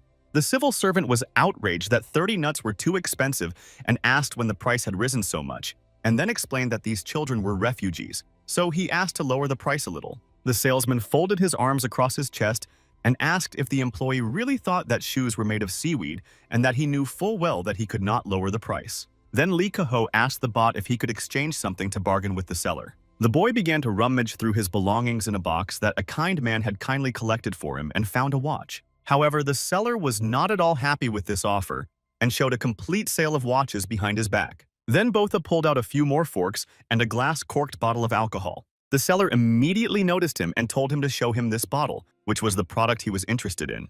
When Botha turned the bottle around to face the merchant, he immediately saw that it said whiskey. The bot was very surprised that the salesman was so enthusiastic about some whiskey, and he didn't know exactly what it was. And the merchant made a very clever expression on his face and said that he thought he could exchange this product for shoes. Botha was very excited about the offer because he and his younger sister really needed shoes, and he didn't know what to do with alcohol, but a civil servant intervened. He walked right up to the shoe salesman and asked him how he could buy 2 damn pairs of shoes for a whole bottle of whiskey. And then the civil servant shouted very loudly to all the people present that these children had a bottle of whiskey. The shoe seller was trying to stop the whole thing, but Lee Kaho didn't stop. He was shouting to people that there was real whiskey here. Then one man came up to Botha and examined the bottle of alcohol and concluded that it was indeed real whiskey, a real bottle, intact, with all the seals in place. And then he said that they hadn't seen real alcohol for a long time. Then different people ran to the children and started offering to buy the bottle, first for 300, then for 500,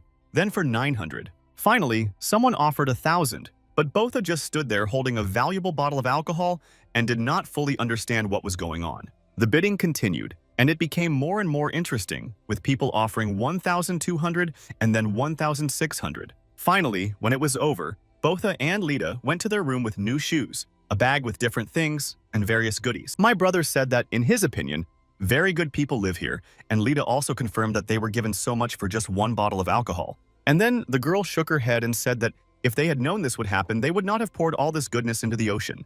But the bot cheered her up and said that they had no other choice because fresh water was much more important to them than alcohol. And the civil servant listening to this conversation said that the value of things changes depending on the situation and told them to never forget this. Then he leaned closer to the children and said that the only thing that can be trusted here is money, and they should understand that. Finally, they came to a door with the number 14 written above it, and Lee Kaho said that they would be living here for the time being. The door creaked open, and the children looked inside the room and saw a complete mess with all sorts of things thrown around. The place was completely uncleaned and quite dirty, covered with spider webs. Much to the civil servant's surprise, Botha and Lita looked at each other and exclaimed that this was great, this was cool. The children fell on the bed with the dirty bedding, which immediately raised dust, but they were happy to be able to lie on the bed. Then Lita saw a window by the bed, and this also made them very happy because they finally had their own room, and both of them started looking out through that window. And then the girl stepped back from the window with great surprise and told her uncle to look at the sky shining.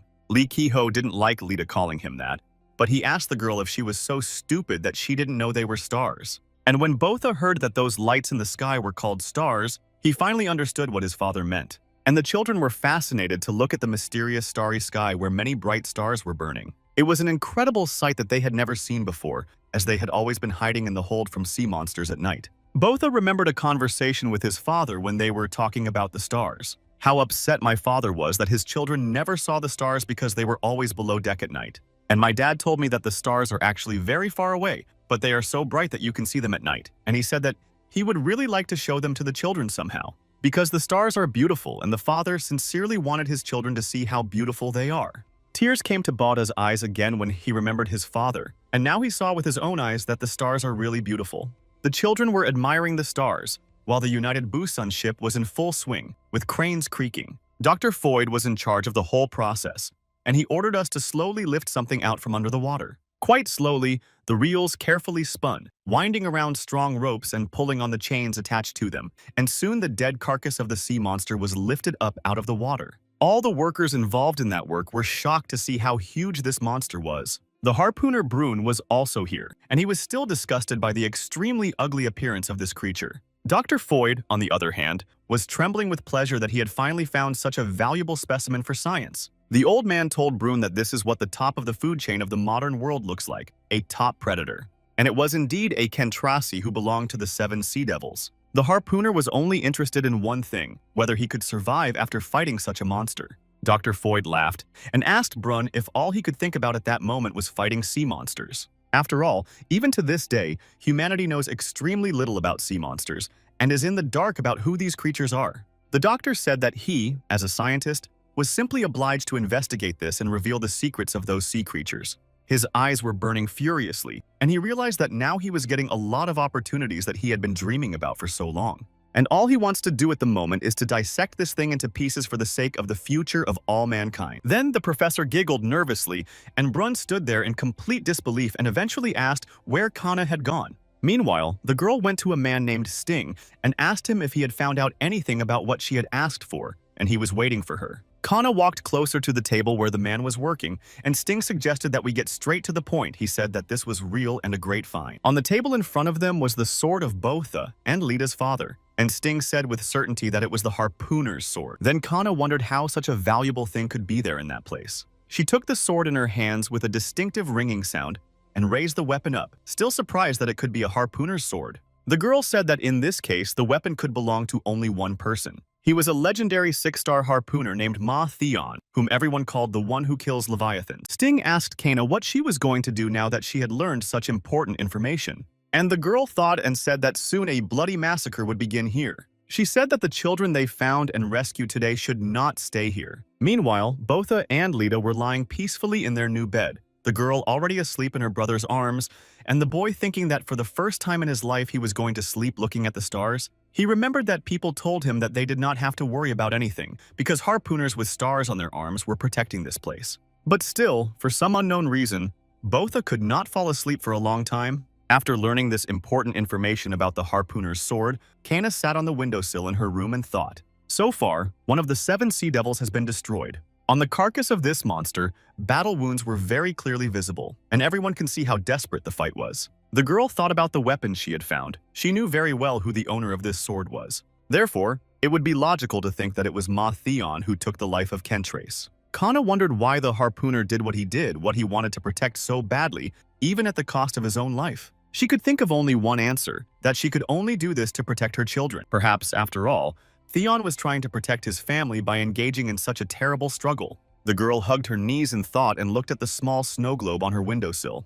Kana recalled her family. Her parents and she were refugees who once lived on the high seas. Like all other people adrift at sea, they had to survive somehow. To do this, they went down to the seabed and combed through the ruins, sometimes digging through the garbage to find the things they needed to live. The girl recalled being 14 years old and looking at some of the things she found underwater as garbage. However, her father explained to her that this was not garbage and that she should just let her daughter think of it as a treasure hunt. Suddenly, my father pulled out a rag with something wrapped in it and began to unwrap it. It was this small snow globe, and my dad looked at it with admiration and said it was almost new. Then he wiped it well and gave it to his daughter, saying that it was for her. Kana looked at this thing and saw a whole new world inside that little glass ball. There was a beautiful 2-story house with snow-covered fir trees around it. The girl looked inside fascinated and thought that probably all people used to live in such houses. But then Kana resolutely held the glass ball back to her father and told him to take it away because she didn't want it, and her parents were surprised to hear why she didn't want it.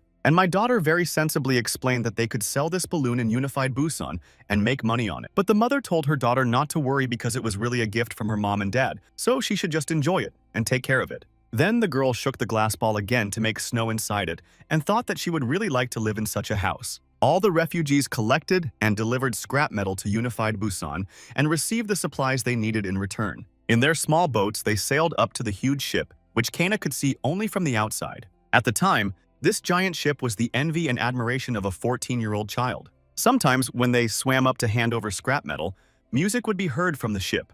The girl realized that people who live here do not have to worry about sea monsters or even strong storms. Kana looked out from her boat and thought that she would really like to live there. After all, every refugee tried to become a full-fledged resident of a united Busan.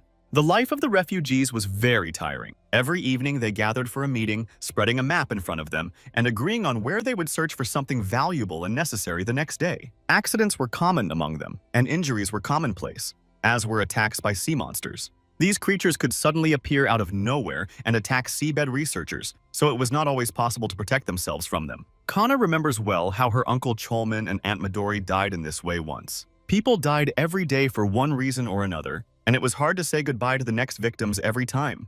In fact, the life of refugees was extremely cruel and harsh. Looking at all this suffering and deprivation, Malakana could not understand why they had to live like this. One day, after another tragic event among refugees, Kana's father and mother were sitting at the table, and her father said that they just had to find the treasure. Because he was told in Unified Busan that they would be accepted and given citizenship if they found that treasure. My mother saw how hard it was for her husband and went to him and hugged him tightly. Kana stood behind the wall and heard all this conversation between her parents, but she was not at all sure that Busan would buy any treasure from them. The girl was completely despondent about this, seeing the hopelessness of their situation. Every day, Kana and her parents would go down underwater in search of valuable things and did not understand where any treasures could come from in this cluttered ocean. But one day, while exploring the ocean floor as usual, Kana's father saw something and thought he had found what he needed. Then he and the other refugees approached the huge gate behind which the relics were supposed to be. A large sign of Masuda Heavy Industries stood on the gate. The refugees opened those gates and went inside and saw a number of huge balls with windows. All the people who were here were happy to have finally found it, and then they did everything they could to lift one of those structures out of the water. When the apparatus was lifted up with titanic efforts, the refugees were extremely happy that they had managed to do it. They hugged each other, almost danced, told each other how good they were, and it was a wonderful day for them. One Kana looked at this pile of scrap metal and could not understand what the treasure of this junk was. But the father explained to his daughter why she was wrong. He said that it was not just scrap metal, but a deep-sea research rig designed by an ancient civilization before the sinking for deep-sea diving. And then Mom and Dad told Kana that thanks to this installation, they would be able to join the unified Busan very quickly and become its full-fledged citizens and residents. For a girl who had been dreaming of living there for so long, it was incredible. Kana hugged her parents and wondered if this meant that they would no longer have to drift around and go hunting to find the things they needed to live. All the refugees were extremely happy that they no longer had to worry about sea monsters. But it was at that moment that the real nightmare began for them. The refugees, who were celebrating the fact that they had finally managed to find a real treasure in the depths of the ocean, were attacked by a giant sea monster. Everyone who was safely on deck at the time was attacked by a terrible monster and fell into its jaws as food. Kana was sitting on the deck and saw all that horror with her own eyes. She also saw her mother being devoured by the sea monster and heard her mother calling out to her. The mother was crying and shouting desperately for her daughter to hide somewhere. The girl was frightened and squeezed into the side of the ship, and the blood of its victims was spraying directly from the monster's giant mouth. It was then that she was shot in the eye as the refugees who still survived tried to counterattack the terrible monster. They rushed at him with any weapon they had at hand and desperately struck at the enemy. Then the monster raised one of its paws with sharp spikes and brought it down directly on the men, crushing them completely, and then shoved them into its mouth. Then the monster went to catch other people on boats that were sailing nearby. In one of them, two men were arguing. One said to turn back and the other mentioned that his friends were fighting there. But the first one convinced him that all those friends had already been eaten and their turn would come soon. However, the men did not have time to do anything because one of the sea monster's limbs was already heading towards them. They just stood there in complete stupor and watched what the monster was going to do, and the next moment numerous thick spines fell from the sea monster's paw on the men, completely piercing their boat and themselves. And then Kana's father ran up to her and grabbed his frightened daughter and quickly dragged her away. They ran into the hall where the communications center was located, where the signalman was sitting on the floor shivering and unable to say a word. Then Kana's father grabbed the radio himself and started shouting into it to get a response from Unified Busan to the refugee fleet's request. Dad said that they were attacked by a giant sea monster and repeatedly asked them to answer. Meanwhile, the monster was destroying everything in its path, and no one answered from Unified Busan. A man was fishing near that place, Ma Theon, the father of Botha and Lida. When he was young, he heard a noise from afar and then saw a boat approaching and realized that something strange was happening. Meanwhile, in the refugee fleet, Kana's father kept trying to contact the United Busan, and his daughter covered her injured eye with her palm. He kept repeating that their fleet had been attacked by a giant sea monster and kept asking if they could be heard. At that time, the boat came closer to Theon, and the man saw that the whole vessel was completely pierced with sharp spikes. Theon immediately realized that those people had been attacked by a sea monster and turned his head in the direction of the roar. The sea monster continued to destroy the fleet of refugees, destroying boats one by one. And Kana's father in the cabin tried in vain to contact United Busan by radio, but they did not answer. And finally, the long-awaited voice came from the speaker, announcing that Unified Busan was on the line. The man, a radio operator, who by then was sitting in deep shock and unable to act appropriately, grabbed the radio from Kana's father's hands and started shouting for help and saying that sea monsters had attacked them. The man was begging for help so emotionally that he eventually began to choke and tears were pouring from his eyes. The men were happy that they had finally received an answer, but then a voice from the speaker coldly informed them that the United Busan was not obliged to protect the refugee fleet and was not responsible for their protection. Then Kana's father, in desperation, grabbed the radio and began to beg them for help again, saying that they had a child here. My father shouted as loudly as he could and asked them to save at least her, and he kept on persuading them. And the same voice from the speaker just as coldly informed them that their request was denied. Kana did not understand why those people who had such enormous power refused to rescue them. She only heard a wish of success and the end of the call. Then her father made one last attempt to be heard by Unified Busan and told them that they had found treasures with the Masuda Heavy Industry mark and begged them not to disconnect. And at that moment, a sea monster broke through the ceiling and grabbed the man in its giant claw, completely covered with sharp spikes. Kana jumped up and started screaming loudly, but her father forbade her to approach him. He shouted to his daughter to stay away and run as far away as possible. And then, the sea monster clenched its pincer holding Kana's father, and the characteristic crunch was heard again. The girl lost her only two close people that day, her mother and father. It was extremely frightening and impossible to accept, because not long ago they had been laughing and hugging together. Kana looked up at the sea monster that had just deprived her of all her loving people and did not understand how this could happen. The girl was standing right under the ominous jaws of a giant monster, and it seemed as if she had lost all sensation, including fear. Kana was left all alone in this indifferent world, and the teenage child did not understand why this had to happen to them. Frankly speaking, she felt doomed and resigned to her fate, and suddenly someone grabbed her with a strong hand and pulled her away from the dangerous place. He was a young father of Botha and Lita, who was not afraid to come to the aid of people. Theon took Kana in his arms and said that one should not give up life so easily. Then he brought the girl to a man who worked as a radio operator and told him that he would leave the child with him for the time being. The radio operator looked at Theon in fright and stammered to ask who he was. The man was trembling all over and could not control himself. And Botha and Lita's father replied that his name was Ma Taeon, and he was a harpooner from the United Pusan. Then Theon pulled his sword from behind his back, and the radio operator saw that it was a real harpooner's sword. Malakana looked at her savior in awe and could not believe her eyes, trying to memorize his name. The radio operator was very happy. He knew the name of this famous harpooner and was grateful that he had come to save them. He also said that he thought that Unified Busan had left them here to die because they had cut off communication with them. Then the man began to look around and ask where the other harpooners were because he was waiting for help. And Theon simply told him that this ship would soon sink, so he ordered him to take a lifeboat and escape while he distracted the sea monster. And then the radio man's joy came to an end. He asked if this harpooner had come here all alone, and Theon meanwhile went to meet the monster. The harpooner saw that this monster looked very strong and wondered if his sword could pierce the monster's carapace. Then his struggle with the enemy began, but before that, Theon cut the ropes of the boat and launched it and heard the splash of water. Then the harpooner struck the monster with his sword, but the metal met with strong resistance, so only small cracks formed on the enemy's body. The shell of this sea monster turned out to be stronger than Theon thought before, which complicated the situation. Then he decided to increase the power of his weapon and turned a special lever on his sword to the maximum setting. Suddenly, the sword hissed loudly, and Theon took a comfortable position for a fight of greater intensity. The man was waiting for the monster to launch a new attack and stood right under its belly, preparing to strike. When the sea monster began to attack, Theon skillfully used his sword and dealt damage to the monster from below. Kana was very surprised to see that the monster had even retreated a little, and the harpooner continued to strike him. Theon taunted the sea monster that it had probably never seen such a strong and rebellious prey before. Meanwhile, some not yet fully digested victims fell out of the monster's wounded belly, and Theon asked if the monster was satisfied that it had managed to stuff itself with people. Then the harpooner shouted angrily at the monster that it was a damned shrimp. And keeping his sword at maximum capacity, he promised the sea monster that he would slice him up right away.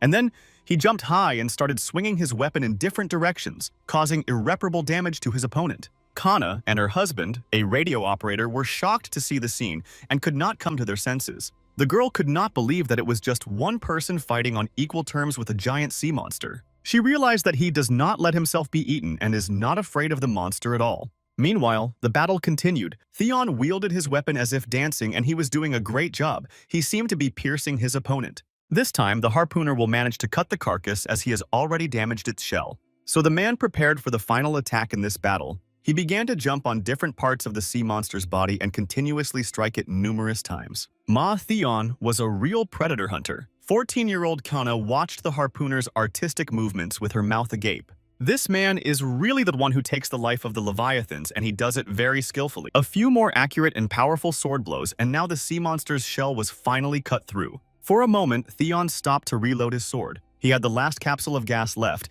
so now he had to finish off the sea monster. The monster must have sensed its end was near, and so it mercilessly and chaotically destroyed everything around it. In this way, he tried to completely destroy the ship and sink it while he was still alive, and the harpooner understood this. Piece by piece, the monster tore off parts of the ship and threw them wherever it could, which made the harpooner extremely angry. And he abruptly got up from his seat and, carrying his sword in front of him, saying that he would take the life of the monster, resolutely rushed into another attack. Meanwhile, one of those parts of the ship that the monster threw with all its might fell somewhere in the place where Kana and the radio man were standing, throwing them in different directions. The girl's legs were pinned by the debris and she could not move and asked the radio operator to help her. However, he looked at her frightened and just started running away from that place, leaving the girl frail and alone. Little Kana began to cry and call out to the man in a trembling voice, stretching out her hands to him, while Theon's battle with the sea monster continued. But suddenly the monster stopped resisting and responding to the harpooner's blows, which surprised the man a bit. And in that moment of relative calm, Theon saw a radio operator run up on deck, shouting that he didn't want to die. Suddenly, the harpooner heard an alarming roar, felt that something terrible was about to happen, and loudly shouted to the radio operator to lie down on the floor. And the next moment, with a terrible whistle, numerous spikes of the sea monster flew towards the harpooner, causing him wounds. One thorny piece cut into Theon's leg, another into his arm, and eventually he managed to hide for a while. The radio operator, on the other hand, was unlucky. He did not have time to hide and several sharp spikes penetrated his body, taking his life. But the harpooner's right hand was stuck to the wall with one spike, but he was still gripping his sword with it. Then Theon took another spike out of his leg and the sea monster ran towards him, attacking with its claw, barely managing to save his legs. And with his next blow, Theon stabbed the monster with his own sharp stake, even though his right arm was still pinned to the wall. Then, with a titanic effort, he pulled his arm completely out of the stake and jumped high, spinning into a whirlwind. And then, with great power, he struck the monster with a strong blow from a height. He realized that he could not lose this chance, so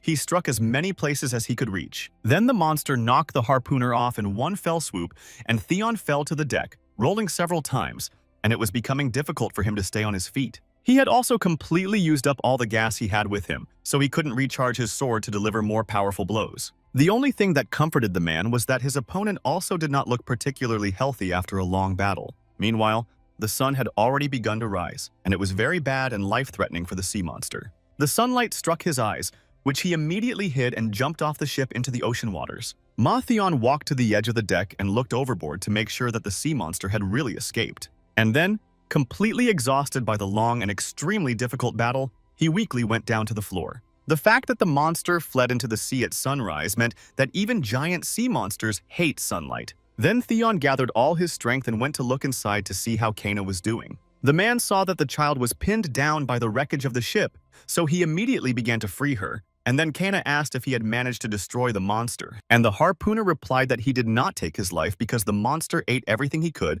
and ran away because the sun was already rising. And the girl said in all seriousness that perhaps that sea monster would come back somehow.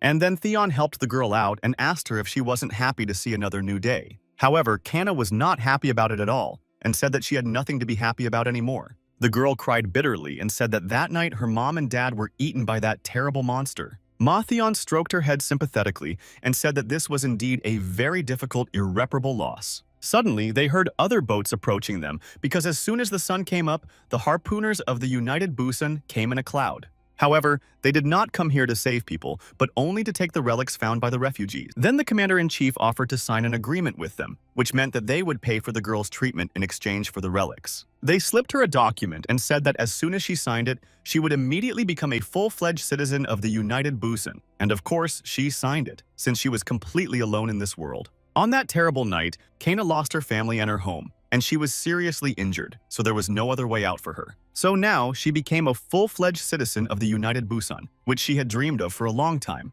And she was sincerely congratulated on this, although she did not understand why she, the only one of the refugee fleet to survive, was congratulated on anything else. Relics found by refugees and a huge claw of a sea monster were delivered to the huge island of this community, and the harpooners there were heroes of the residents of Unified Busan. People came to see the new achievements of their association and were amazed at the enormous size of the monster's claws. They were completely unaware of what had happened that night, but they were told that their harpooners had defeated a scutum, one of the 7 sea demons, and even found and obtained a relic. Kana stood there with everyone else, watching and listening to the conversations, and realized that no one here cared about the people who died to make this possible. To all those people, refugees meant absolutely nothing. She even heard the citizens of Unified Busan saying that refugees are big simpletons and essentially work for free just to get citizenship here. But who would have thought that they would be able to find Masuda's relics? One of the harpooners, calling the refugees idiots, ironically said that yesterday they even asked for help. Then the man mockingly said that he had refused them, and everyone else started laughing loudly at this. Kana listened to all of this and could not believe her own ears how cynical all those people were. Then the harpooners laughed that since all the refugees were dead, they essentially got all their relics for nothing. And then Kana couldn't take it anymore. She came out of her hiding place grimly and approached the men, holding a piece of glass bottle in her hands. She looked up at the harpooners with her one eye and asked if she had heard correctly that they were waiting for the sea monster to devour all the refugees. The man who refused to help came closer to Kana and asked if she was the refugee girl who had survived the monster's attack. And he sarcastically asked her what it was like to become a resident of unified Busan after selling his parents' lives for cheap. The furious girl immediately attacked the vile man with a shard and said she would destroy him. But he immediately straightened up and sharply hit her in the face, thus completely repelling her attack. Kana fell to the floor and hurt herself, and the harpooner came up to her and said right to her face that he thought all refugees were just dirty vagrants and then called her a slut. The next thing he did was to pull out handcuffs and tell Kana that resisting a harpooner was a serious criminal offense. And then he put these handcuffs on her and said that if they wanted to, they could even execute her on the spot.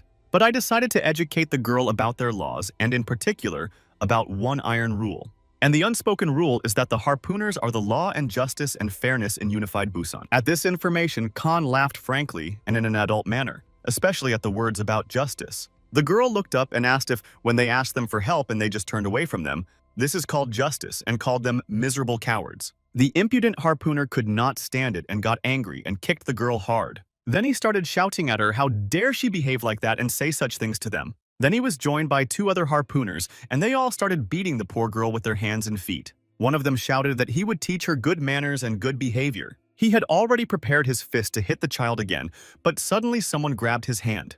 And it was none other than Ma Theon himself. The other harpooners were now afraid of what they were doing here, and Theon silently decided to teach the impudent men a lesson and began to deal with them at his own discretion, even though he himself was wounded. With one skillful punch, he knocked all three of them into a heap and angrily asked what the hell they were doing here, mocking and beating a wounded child. However, one of the bastards replied that Theon had the right to interfere with the duties of his fellow harpooners. These words about his comrade and his noble profession made Theon even angrier. He asked if those bastards called it their duty to kill a poor child. And those harpooners shouted with one voice that this is exactly how it is. They are here to fulfill their duties. Theon's rage increased many times over. He clenched his fist tightly and said he was ready to show them what happens to those who break the law. Now the harpooners realized that Theon was not joking. They were very scared and decided to leave because this is not a man they can handle. But the one who spoke the most in favor of Doha finally told Theon not to be overwhelmed because he may be strong, but he is still just a commoner. He threatened him that if he continued to behave like this, he would be thrown to the fish. This statement only made Theon laugh, and then he asked Kana how she was feeling and if she was okay. Then he and the girl went out on deck, and Theon told her that the unified Busan was not too different from refugee ships, where the stronger ones devour the weaker ones. The only difference is that here, instead of sea monsters, you deal with people. And he explained to her that if she wanted to survive here, she had to become stronger. Then Kana asked him very seriously how people become harpooners. This question surprised Theon a bit, and he asked her instead if she meant to say that she wanted to become a harpooner herself. He also said that it's not that easy. Most people fail and give up quickly. But Kana was stubborn and stood her ground, saying she would do it even at the cost of her own life. The girl clearly stated that she would definitely become a harpooner, no matter what it took. And then Kana smiled crazily and said that after that she would take the life of every monster in this world, every single one of them. And as a result, she joined the harpooners because they did not distinguish between the commoners and the elite. This is exactly what Ma Theon did. He never made a distinction between people of different status. With all his heart, Kana wanted to become a harpooner as strong in body and spirit as Theon was. And then, when he protected her poor lonely child from injustice, she made him a promise. So now an adult, Kana, a 3-star harpooner, remembered the whole story, and she owed Theon a debt of gratitude. But now, she wondered if her idol had sent his children here on purpose. Kana thought Theon had done it so she could protect them. As the day went on, a siren sounded to call everyone's attention, and a megaphone said that Busan unification was protected from typhoon and sea monsters. The people were told that they were the chosen ones and had to fulfill their duties to make possible the revival of the great unification of Busan. There were calls to work together for a brighter future. There was a huge scrap metal warehouse on the island where all metal finds from the ocean floor were dumped. Little Bada came here first, and there was already a worker working there to whom the boy addressed himself, but the man did not hear him. Then Botha shouted louder, asking if the man had any work for him in the warehouse. Then that worker got down from his car, looked at Botha, and said that it would be difficult for him to work because he was too small. The man apologized to the boy and explained that not even every adult can do this job, and Botha noticed the big, strong muscles of the worker. The guy had a list of different jobs for himself, and he couldn't get into the second one, so it looks like he won't be able to get a job doing hard physical work. Then he decided to look for a job where physical strength was not so important. So he turned to a woman who was baking, but she refused him, saying that she did not accept refugees, so he should look elsewhere. So Botha went on, but everywhere he was rejected, and he began to feel sad when he heard a beggar sitting under the wall, asking for alms from passers-by. It was an old woman who could barely tell people that she hadn't eaten anything for several days, and begged them for help. The bot immediately put his hand into his pocket and found 2 nuts, so he immediately threw those little old ladies into the jar without delay. And then he apologized to her for throwing so little because it was all he had, and she thanked him sincerely. The boy explained that he did not have a job at the moment, so he could not give her more, but as soon as he found one, he would definitely give her more. My grandmother smiled pleasantly and said that Botha was a very kind boy. And then she took out something of hers and said that she wanted to give the guy this thing as a sign of her great gratitude. The grandmother had a seed in her hand and said that it symbolized hope, and in her opinion, the seed was more suitable for a boy like him than for an old beggar like her. Botha liked his grandmother's words about hope and took 1 seed and thanked her very much. Then he squeezed the seed in his fist with the thought of hope and felt that for some unknown reason he felt much better. Then Botha went back to his room and decided to count how much money he and Lita had left, and he was sad to see that they had spent half of it in just 1 week. Little Lita was sad that now they wouldn't be able to eat fried sardines, but his brother said he needed to find a job as soon as possible. He had already contacted Mr. Lee Kiho, who explained to him that in Unified Busan everyone works and pays taxes, and if someone cannot pay, they will be kicked out, so he strongly advised him to find a job. And Botha told him that he did not refuse to pay his taxes, but no one wanted to hire him. The boy realized that they would not last long at this rate, so he suggested that his younger sister reduce the number of fried sardines to 1 a day. Little Lita was sad and reproached her brother for spending their money on some strange seeds. And then she took hold of her head and declared that she could not give up the sardines and suggested asking a civil servant for help. And then suddenly, Mr. Lee Kiho came to them. Lita immediately shouted that if you just whistle, he will appear. A civil servant came to ask how the bot was doing with his job search and was very surprised that all employers had turned him down. Then he looked up meaningfully and said that in that case he had no other choice but to use his personal influence. But then he warned the guy that the job he could offer him was a bit dangerous, so whether he was ready for such a bot, he definitely agreed. Then the civil servant took him to the lower floor to the plumbing area where the water supply was running. There, they were met by another employer who read Botha's resume, which was written by Lee Kiho, and stated that Botha was a strong, healthy young man. And the civil servant boldly pointed at the little boy. However, the man attacked Lee Kiho and asked where the hell he was supposed to assign this child, and why the official brought him another refugee. But Kiho said that the man did not trust him. He had brought him a real hero. And Botha really strained his muscles and showed that he even has a hint of biceps. Lee Kiho pointed to the boy's hands and said that he was a natural locksmith. However, the employer had a different opinion, but decided to give the guy a chance to work for him anyway. Botha was very happy about this and thanked the man. Then the civil servant instructed the boy that he should work hard and try his best. Finally,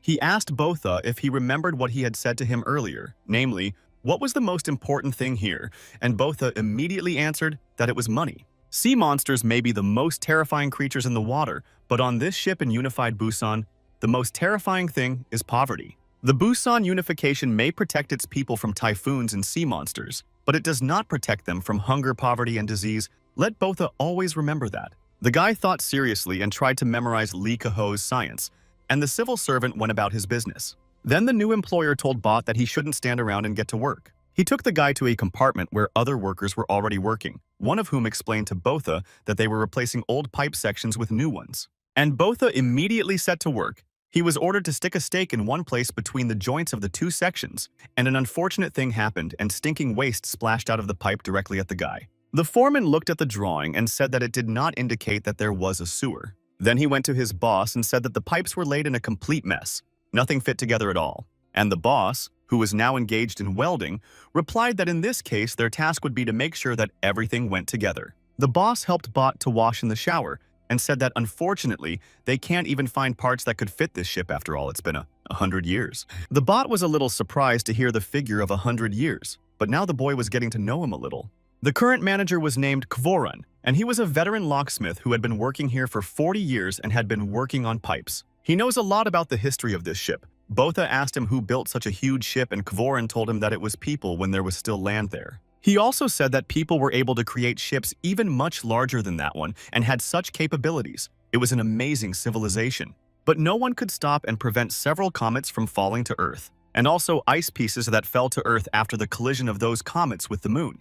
And of course, after 70 years of continuous rain, the water level in the ocean began to rise. The water was rising higher and higher, and people began to look for solutions to survive in such circumstances. So they came up with the idea of combining dozens of ships together and began to implement this plan. It was their ship that was named the United Busan, in the hope that one day it would return to the city of Busan. One of the workers said that this ship is older than their boss, Kvoran, so if they don't keep maintaining it and patching it up, it will sink soon. And Kvoran said that it is not that old. It has plenty of strength. Little Botha was now beginning to understand a little bit. He saw how the men worked here and how hard their work was. This work was not easy at all, and thanks to these people, the ship is afloat. And thanks to them, Botha and Lita can continue to live in unified Busan. And the guy firmly decided that in this case, he would also help to keep this ship in good condition. And then he set to work, determined to make sure that United Busan stayed afloat, and Boss Hwaran recognized his diligence. The boy looked at those men working tirelessly and decided that he wanted to be one of them. This was also necessary so that he and his younger sister Lita could stay in unified Busan forever. The bot continued to work and suddenly saw that water was starting to collect on the floor. The guy tried to continue repairing the pipe, but suddenly a stream came out of it. The water kept coming, and Botha asked what the hell was going on, and one of the workers said it was a backflow. Then he told his boss that the base was damaged, and that's why the water was flowing in the opposite direction. Then Kvoran shouted at him why he was slowing down and told him to clean this pipe immediately. But the worker said that the collector of this pipe was too deep inside and they would have to disassemble the entire system and take away all the remaining pipes. But in this case, there would be even more water. Kvoran's boss got very angry and asked how the worker could install the pipes in such a way, and the worker justified himself by saying that he was just doing what he was told. Suddenly, I heard an even louder sound in the pipe, and then it just exploded. The water gushed out with even more force, and there was now much more of it on the floor. Meanwhile, upstairs, no one knew about this plumbing disaster, and in the room where Botha and Lita lived, the girl was peacefully watering flowers in flower pots. In general, Lita worked tirelessly. She cleaned their room very well and was happy that Botha would be very surprised to see how clean their house was now. Suddenly, she heard a knock at the door and thought it was her brother, so she immediately opened it and asked if he had found a job. But there was no bot outside the door. There were 3 adult men standing there and they greeted the girl. Then one of them sat down next to her, stroked her head, and asked if her name was Lita. Then the man said that she was very similar to her mother, almost an exact copy of her. The girl was very surprised by what this man said because it was her own family member, and she immediately asked if he knew her mother. The man replied that he used to know her very well, and it was true. Then he gave me a nasty smile and said that he was still an old friend of their father's. Meanwhile, Botha continued to work with the plumbers, but there was an emergency in their hold, and the water was flooding and rising quickly. Boss Hwaran said that if it reached the machine shop, they could be finished. But now was definitely not the time to despair, so the boss decided to go to pipe number 3 and asked for tools. One employee screamed in fright that it was impossible and the boss would not succeed. He said that it was simply impossible for such a big man to get in there, and the boss laughed at him and said that in that case, everyone else should push him in. Observing the whole situation, Botha snatched the flashlight from his boss's hands and said that he would go to the pipe himself and do everything. The patient only told him not to talk nonsense and not to make him laugh with such statements. The guy was risking his life because it was not something that some recruit could handle. But Botha didn't listen to the boss. He said that no one else would be able to squeeze into this pipe except him. A guy put on his scuba goggles and his boss told him not to do anything because it was dangerous. However,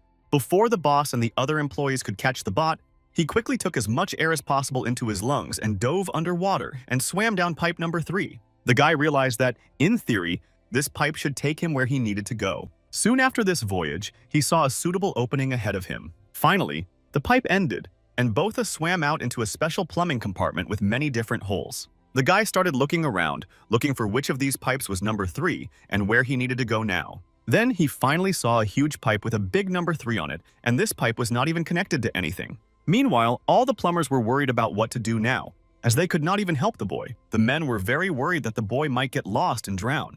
And then Boss Kavoran came up with a great idea of how they could help Botha in this situation. The boy was still looking around confused among the many pipes and was already thinking that he should just turn back. He was very disappointed and angry with himself that he could do nothing and was of no use to anyone. But Voran's boss came up with a method to get through to Botha. He ordered all the workers to knock as hard as possible on the pipe that the guy would need to work with. The plumbers armed themselves with whatever they could, knocking on the right pipe and shouting to it, the water transmitting the appropriate vibrations. The bot swam up to it and touched it. Then I looked inside and realized that they were knocking on the door for him. So, without thinking twice, the boy jumped into this pipe and soon swam to the air pocket. The bot quickly swam out, cleared his throat a bit, and took another deep breath of air. He knew he had very little time left, so he had to hurry. He dived underwater again and swam down the pipe in search of a breakdown that needed to be repaired. He finally managed to find the place that was causing the problem with water flow in the pipes. There was a grate with a lot of different garbage behind it. So Botha began to break up the debris to make way for the water flow in the pipe, and he succeeded.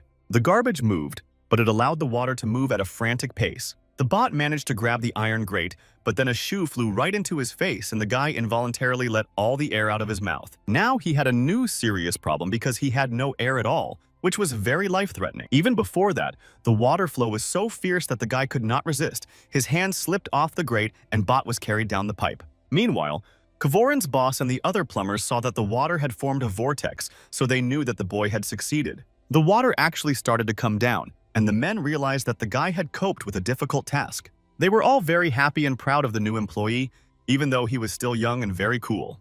However, time passed and Botha still did not return, and the boss of Kavoran realized that things were bad. 8 minutes had passed and the workers began to worry that something bad had happened to the boy. Finally, all the water accumulated in the hold had completely drained away. Warren wondered why Botha did not get out of there. Perhaps he was lost. Meanwhile, 12 minutes had already passed, and the little guy was still floating in the middle of the common sewer. The bot saw that the place where it needed to go was still quite far away, and it was already having a hard time breathing. The guy was a little scared for a moment, and then he just lost it and thought that he would end his life here. Meanwhile, 18 minutes had passed, and the bot simply began to drift in the middle of the water, a wrench falling out of its weak hand. Boss Kavoran was still shouting through the hole for his little employee to get out of there now. The other plumbers stood there sadly, realizing that too much time had passed since Botha had gone on a mission underwater. One of the workers tried to calm down his boss, telling him that 24 minutes had already passed, so he should accept it because it was over. Now he was taking the wrench from his boss's hand, and he was very depressed by the tragedy and did not want to believe it. The patient cried out that he was a very young boy and all this happened only because of him. And suddenly, to the great surprise of everyone present, Botha got out of the pipe, dived out of the water, and fell to the floor. One man looked at his watch and said it couldn't be because 30 minutes had passed. The guy had been underwater for 30 minutes. Boss Kavoran immediately picked Botha up off the floor and hugged him tightly. He could not believe that the boy had managed to survive. He squeezed him with his arms around him, and thus excess water came out of the boat. The patient could not get over it. He thought the guy had already died. Then the boss started asking for details and asked if the bot could find an air pocket. Botha was now coming too. He wiped his nose with his hand and said that it was the air pocket that saved him, otherwise he would not have gotten out.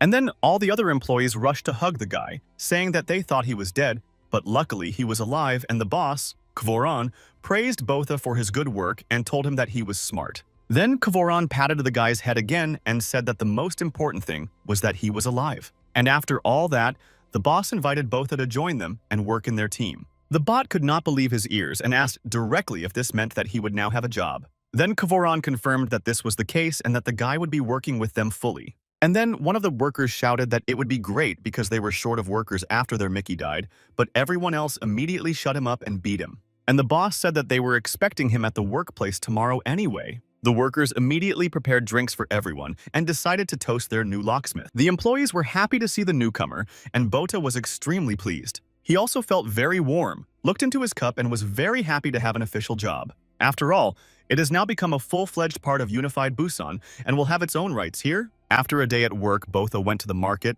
bought some groceries and other goodies, and ran home to tell his little sister that he had gotten a job. Very quickly, the boy ran into their room and shouted to Lita from the doorway that he was back. And the kid was sitting on a chair in the middle of the room and did not express her emotions about it. She was acting very strangely. Bot got excited and came closer to his sister and asked her what was wrong or if she was in pain. But then suddenly little Lita screamed frantically for Botha to get out of here immediately. However, of course, before he could realize what was going on, he was immediately attacked by a man who hit him in the face. It was the same bastard harpooner named Dohu, who had once had a conflict with Botha and Lita's father. He said that when he saw the boy's name in the report, he thought his heart would stop. And now the firstborn son of Theon, Ma Botha Dohu, was standing in front of him. Then he kicked the little boy again, painfully, right in the chest. After that, the bastard grabbed the boy by the hair and asked if his father had died in the mouth of a sea monster. But he feels very bad about it because he really wanted to take his father's life with his own hands. Looking directly into the boy's eyes,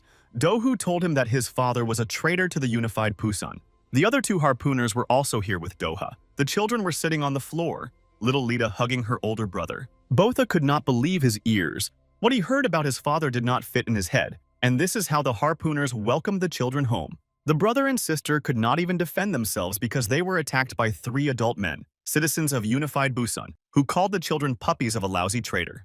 And again, the bastard Doha started kicking the defenseless bot on the head and face. The boy fell to the floor, and the harpooner asked him if he didn't think it was a bit shameless to come here after all that in search of protection. Little Lita rushed to her older brother's aid, but another harpoon caught her. The bastard continued to mock Botha, while the boy said that his father was not a criminal. He was a harpooner who protected other people. At this, Doha laughed very loudly and began to contradict the boy about Theon's defense of people. Ma Theon, the legendary 6-star harpooner of Doha, who kills leviathans, asked if this was the kind of story their father told them while they were traveling the seas on a pile of garbage somewhere. And then the bastard told the boy to listen carefully to one secret that his father would never tell him and would not want his son to ever hear. Doha heard that the children and their father had never met a single living person in all 10 years of sailing at sea. And Botha remembered how he had once asked his father if he really thought there was anyone else alive besides them.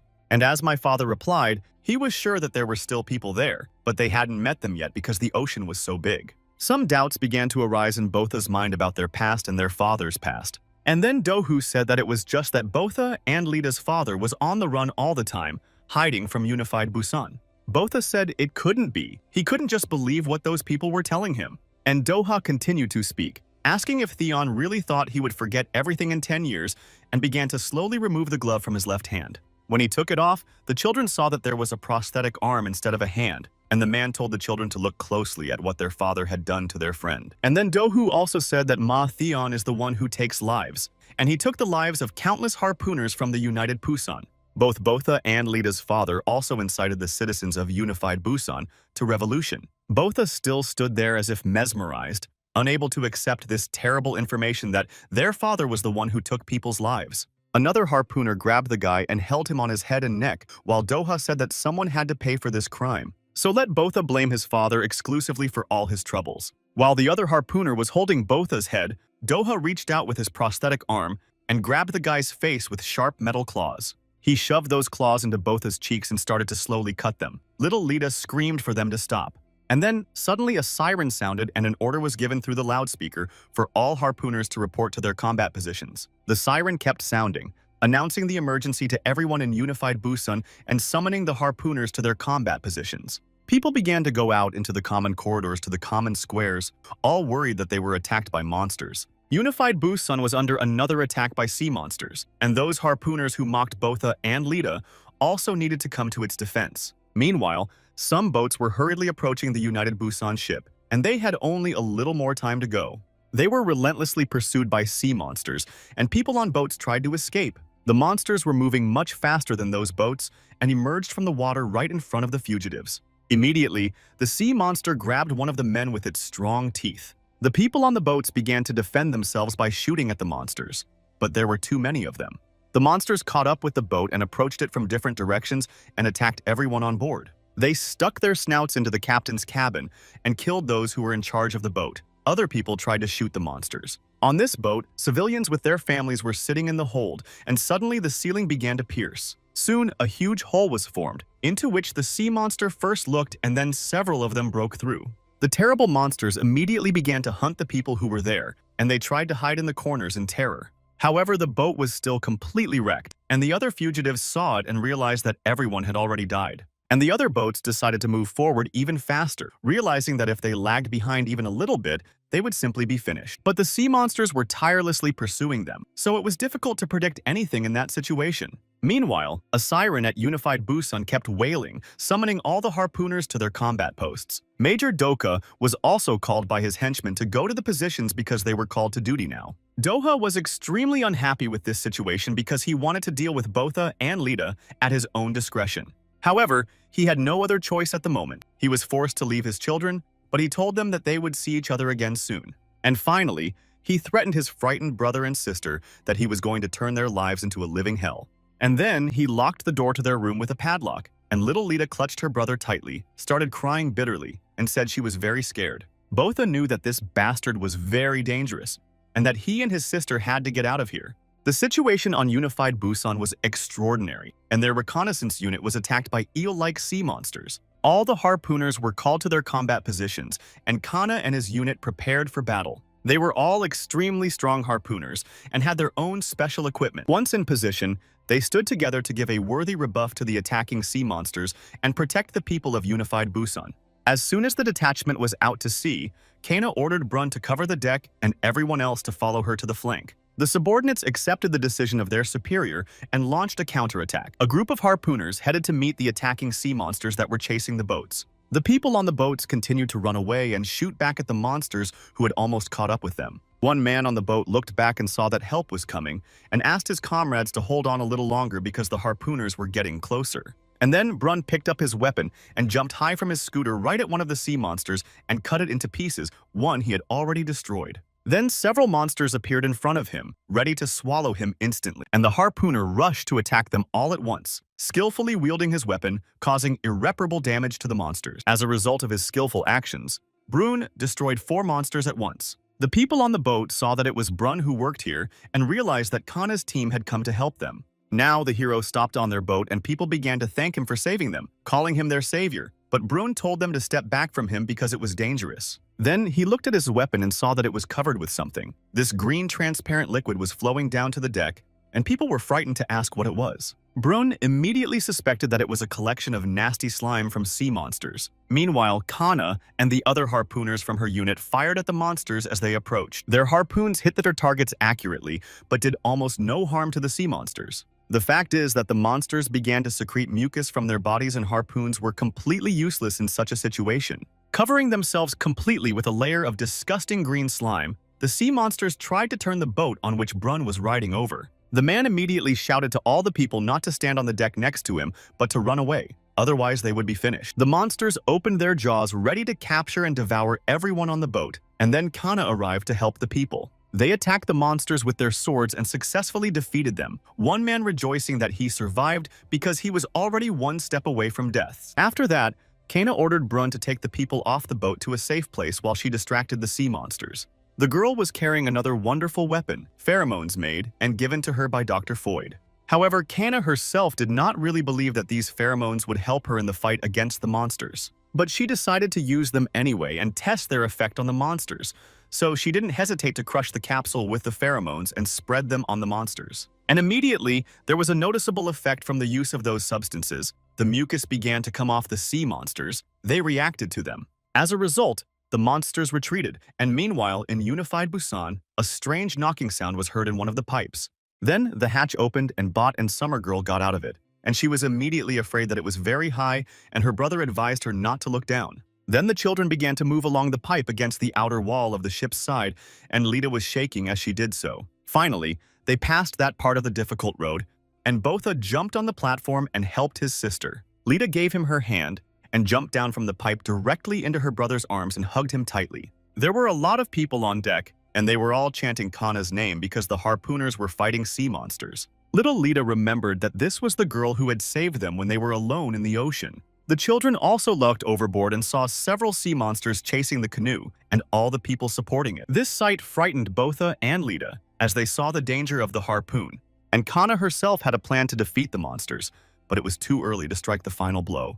And now, the monsters had almost caught up with her and opened their terrible jaws, ready to swallow the girl, but then she gave the order to kill. Immediately, a jet of flame burst out of the side wall of the ship, and completely engulfed all the sea monsters. Thus, all the monsters who were chasing the girl died in that devastating flame and drowned. Kana was a really strong star harpooner, and Botha admired the way she dealt with monsters. Brune also spoke enthusiastically about how ruthlessly professional Kana is. People on the boat shouted words of gratitude to the girl for saving them from the monsters, and those on board the United Busan continued to chant the name of their glorious defender. Harpooners are warriors who fight sea monsters in order to protect their cities and their inhabitants. Botha thought about the fact that she was one of those harpooners in Unified Busan, and he recalled Doha's words about the so-called secret that his father would never have told him, namely, that Theon was the one who took lives, and he took the lives of an incredible number of harpooners of the United Busan. So Botha and Lita's father is considered to be the one who takes lives here.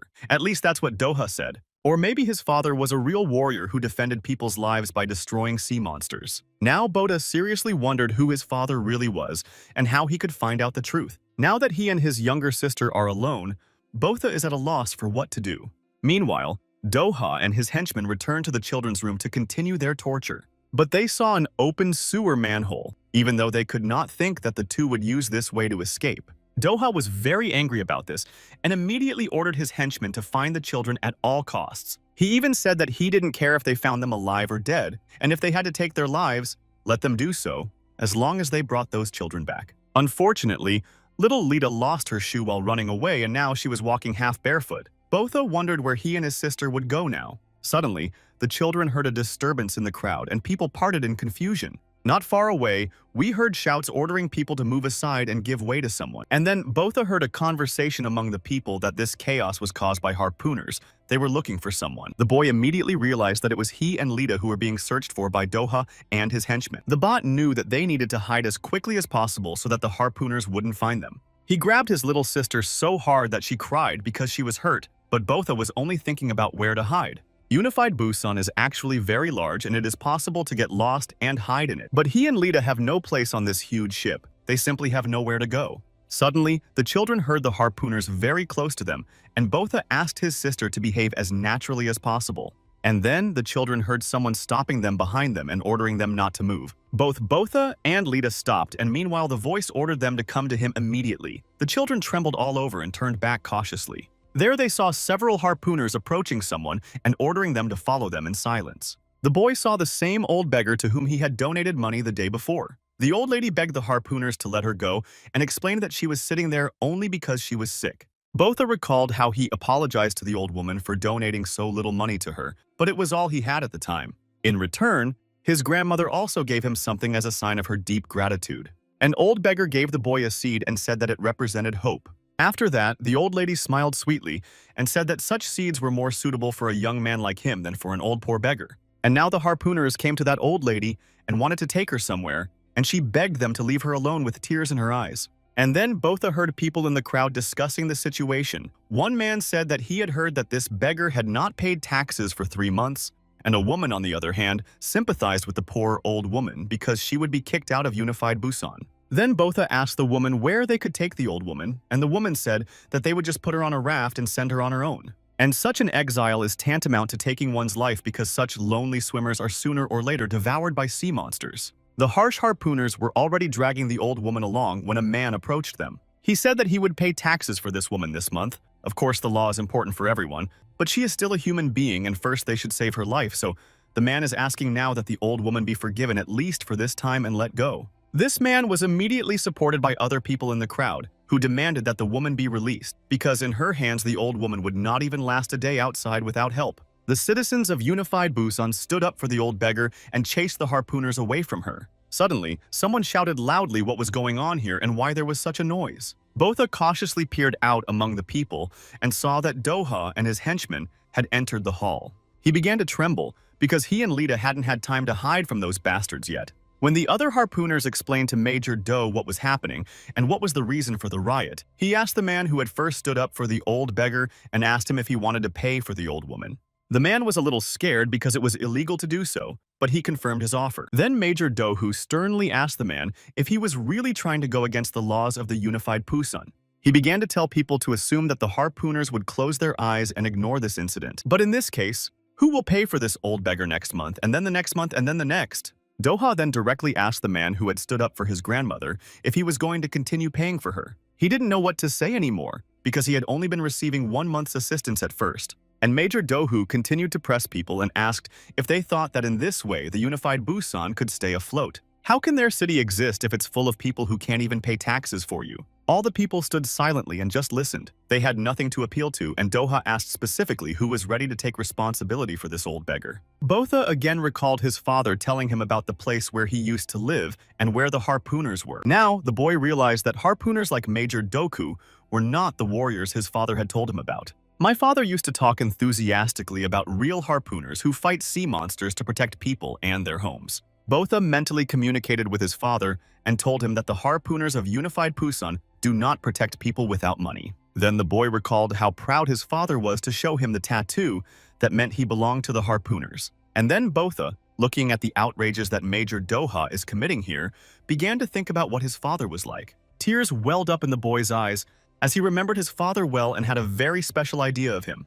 He was the best father for the child, and definitely a wonderful person. And then something terrible began to happen on board. The harpooner approached an old beggar woman, grabbed her hand and shouted loudly for her to get up. His grandmother grabbed onto his clothes and tearfully begged him not to do it, asking him to give her a little more time. People began to whisper among themselves a little more, but no one spoke out openly, and the harpooners shouted at the crowd not to dare to contradict the laws of Busan. Major Doha shouted to them that they were all safe from storms and sea monsters only because of Unified Busan.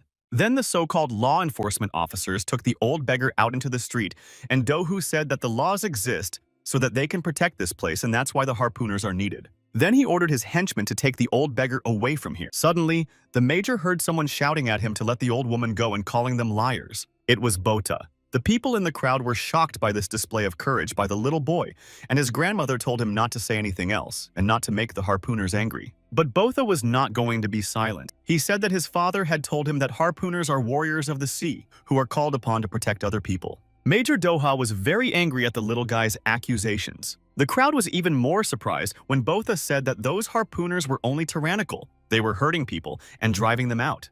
And finally, the guy said that it is impossible that a person who is trying to throw his grandmother into the sea to her certain death can be a harpooner. Major Doku could not contain his rage and hit the guy in the face with all his might, saying to shut up. Botha fell to the floor, and Dohu continued to tell him how dare he talk to him like that and say something. Then the major said that he was a harpooner who swore allegiance to this ship. And then Dohu started just beating and kicking the little guy, accusing him of who he was to interfere with the defender of this ship. The crowd of people watched the execution in fear, and Botha continued to say that the harpooners were not the defenders of Unified Busan, that they were not defending it, and that he had seen everything with his own eyes. The bot now knows the reason why this ship is still afloat. First of all, the guy mentioned plumbers, and he said that United Busan exists because of the people who work hard. The bot saw all of this with its own eyes, no thanks to fake harpooners. The boy said that Unified Busan does not protect people who are its citizens. People protect themselves here and also stand up for others and help each other. And then Botha went even further. He addressed Doha specifically and asked him what kind of a ship's defender he was, how he became a harpooner in the first place, since all he does is hide on the ship and pretend to be a leader and an important person. Major Doha was already incredibly angry at the little boy's frank words. He hit Bot in the face again and said that the apple doesn't fall far from the tree and that rebellion seems to be in their blood. However, Botha stood up again and said that his father was a good man and he could not have been a traitor. But the major grabbed the guy by the collar and said that everyone here in Unified Busan knows that Ma Theon was a traitor and a life-taker. Here, the crowd was surprised to hear questions about who these children were, if they were Ma Theon's children. Little Lita threw herself at Major Doha, grabbed his arm and screamed at him to let Botha go. However, the major, not paying attention to the fact that it was a very young child, pushed her hard and the girl fell to the floor. This bot could certainly not forgive anyone. He would never allow anyone to hurt his little sister. So he took a good swing and hit Major Doha with all his might so that he turned over and fell. It was a huge shock for all people that a small boy would attack a law enforcement officer. Now Botha got to his feet and shielded his little sister with his body. Meanwhile, other harpooners rushed to pick up the major, and Dohu continued to call Ma Theon's son a devilish breed. He immediately said that little Botha put up a fight and attacked the harpooner. That's why he single-handedly decided how to punish the juvenile offender and pass the sentence. Namely, he pulled out his gun and pointed it at Botha. The boy had already prepared for the worst, but then an old beggar intervened and began to beg the harpooners not to move the children and let them go. However, Major Dohu was relentless. He did not listen to anyone, and he had long wanted to deal with Ma Theon's children, so he shot in cold blood. Numerous bullets flew in the direction of Botha and Lita, and then, in the moment between those bullets and the children, Kana appears and begins to skillfully deflect each of them. Having repelled Doha's attack on the children, Kana belligerently stood in front of them with her whole body showing that she would not allow them to hurt Bot and Summer. The people in the crowd did not even know how to react to the surprises they saw today. The harpooners were also shocked, and the major looked at the girl and said that she had gone completely crazy. How dare she interfere with the actions of a superior officer? And Kana clearly replied that she had nothing to justify her actions to him, that these children had done nothing wrong. Then Dohu said that for Kana, refugees have always been her weakness and she has always shown a kind heart for them, so now she is probably going to become a nanny for those children. And then he added that, as he understood it, the girl knew from the very beginning that these children were Ma Theon's son and daughter. The next thing Major Doha did was to brutally hit Kanu in the face with his fist. Kana, on the other hand, was not going to just stand there and accept injustice, so she hit the major in response. Dohu was already furious, and now he got such a response from a lower-ranking harpooner. So a fierce battle broke out between Major Doha and Kana. The major shot at the girl and she deflected his bullets with her swords. Afterward, Dohu showed everyone his iron hand with scratches from swords and said that Kana had shown her true nature. Then he picked up his sword and loudly declared that the harpooner Kana had been arrested for treason. The other harpooners also prepared to be arrested, and Major Dohu gloated that no matter how strong Kana was, she could not cope with all of them. However, Kanya did not care about his words. She knew exactly what she was doing, so she pointed her pistol in the direction of the harpooners. And then a shot rang out and the bullets hit the electrical panel and completely destroyed it. It just caught fire. As a result, the power went out on the entire ship. Major Doha did not expect such a turn. He immediately ordered everyone to block all exits. He heard some movements in the darkness and realized that Kana was running away and shouted that they should never let her do that. All the harpooners immediately dispersed to different exits in order not to miss Kana if she passed by, and demanded identification from everyone who approached. However, these conventions were definitely not for the 3-star harpooner Kana, who was able to break through obstacles like a pro.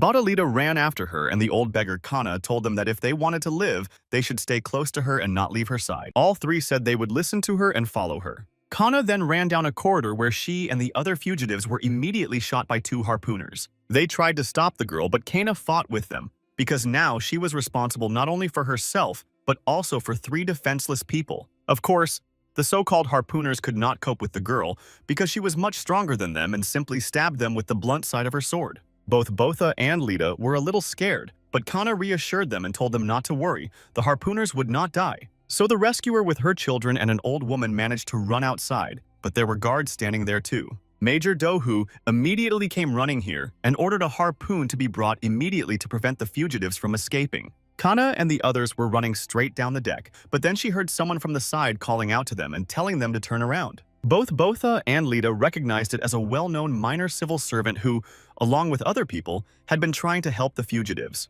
Then Merlikaho turned to Kana and asked her if she was in her right mind, if she even understood what she was doing, but she said that she had no other choice. And then she asked him to take better care of her old grandmother and said that there should be some money in the drawer in her room. The old woman looked at the girl respectfully and sincerely thanked her for saving her. And then this grandmother patted Botha and Lita on the head and said with tears in her eyes that who would have thought that she would see Theon's children alive? She was very happy about it. And then other people began to say that Ma Theon had saved their lives as well. Botha didn't understand what was going on, but the civil servant explained to him that in unified Busan, talking about Theon was illegal. So now they are all very happy because they have the opportunity to help his children, and Botha sincerely cried. So then Lee Kahoe showed them which door to go through, and Kana and the children ran away. They had to run very fast because harpooners had already gathered behind them. Major Dohu was also among them, and he immediately took the fugitives in his sights, Kana holding Lita with her hand and the bot running beside them. Dohu was already tasting victory because he could shoot accurately and said to himself that Kana was no longer a living thing. Suddenly, a huge net of scrap metal fell from above right in front of the harpooners and prevented the major from carrying out his plan. The crane driver cursed and apologized, explaining that his hand slipped off the lever. Major Doha yelled at him and asked if the driver was tired of living and should immediately take all his things to hell. The bot looked at that crane driver and saw a very happy face,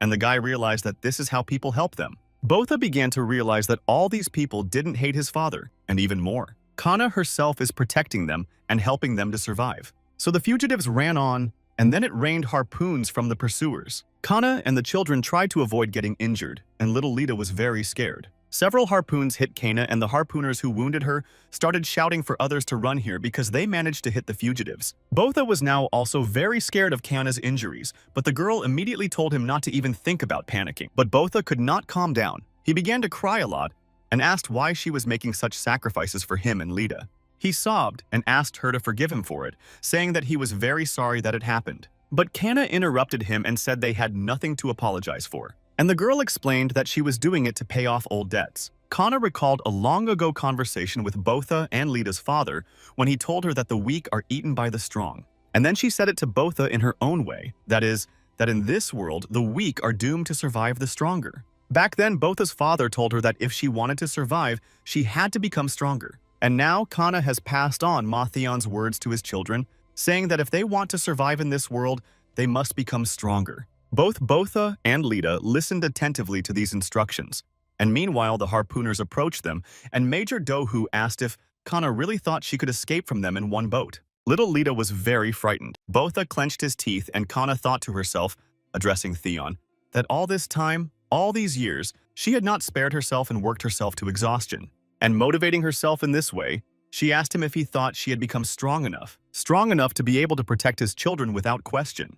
Major Doha was already getting a little nervous because of Kana's behavior, who stood up and took a very belligerent stance, and he called her a fucking bitch and asked what was going to happen. First of all, the girl decided to go to Botha and Lita and tell them something. She asked them to look behind her where the tap was. And then she said that under that crane, there was a boat on the water below and they had to leave this place on that boat. Then Kana added that she wants the children to run there as fast as they can and she will catch up with them later in a while. Then the girl asked if they could do it because she was counting on them, and Botha, of course, answered in the affirmative. Kana told the children all these instructions without taking her eyes off her enemies, and as soon as she finished, Botha grabbed his sister's hand and they ran to the boat. Then Major Dohu immediately ordered the harpooners upstairs to open fire and prevent the children from escaping. As soon as the harpooners took aim, Kana abruptly launched her sword at them. In this way, she managed to neutralize the two enemies who were waiting for her from above. And of course, then the girl quickly jumped over the structures under that balcony and destroyed it with one blow. The balcony immediately broke into two parts, and the harpooners who could not hold on to the surface began to fall down. Kana herself grabbed her sword, which she had used to neutralize the harpooners' weapons, and prepared to do a flip in the air. Unlike the two men she threw off the balcony, she landed very easily and spectacularly. Immediately, without stopping for a moment, Kana rushed to attack the harpooner detachment led by Major Dohu. Doha ordered his subordinates to do justice in the name of the law and uphold justice, and thus show the traitor what it really means to be a harpooner. Kana ran forward, and as the harpoons rained down on her, she grabbed a metal plate as a shield that had fallen from the destroyed balcony before. As a result, all the harpoons got stuck in that homemade shield without harming the girl, and Major Dohu decided to approach the enemy. Thinking that Kana was hiding behind that metal sheet, the Major struck at him. The piece of metal broke in two, but the girl was not behind it, which was a surprise to her enemies. And then, to the great surprise of Doha and everyone else, they saw Kana descending on them from above. The girl immediately prepared to strike the Major, but he managed to defend himself from Kana's sword. Immediately, all the other harpooners rushed to defend Doha and attack the opponent, but Kana skillfully deflected all their blows. In the end, the girl repelled all the attacks. The harpooners were shocked, saying that Kana was not a person but a monster. However, Dohu saw that the girl was only knocking out her opponents, not taking lives, and said that she would never be good enough and would always remain weak because she could not protect anyone with such determination. Kana briefly asked him if he was sure of what he was saying, and then she said that in that case she would now fight them just like she fights sea monsters. And Major Dohu fiercely replied that they would see how long she could throw around such words. He immediately rushed to attack the girl again. Their swords crossed, and another fierce battle ensued. And at some point, Kanya was uncomfortable with the harpoons that hit her, causing her wounds and sticking out of her leg, and she backed off a bit.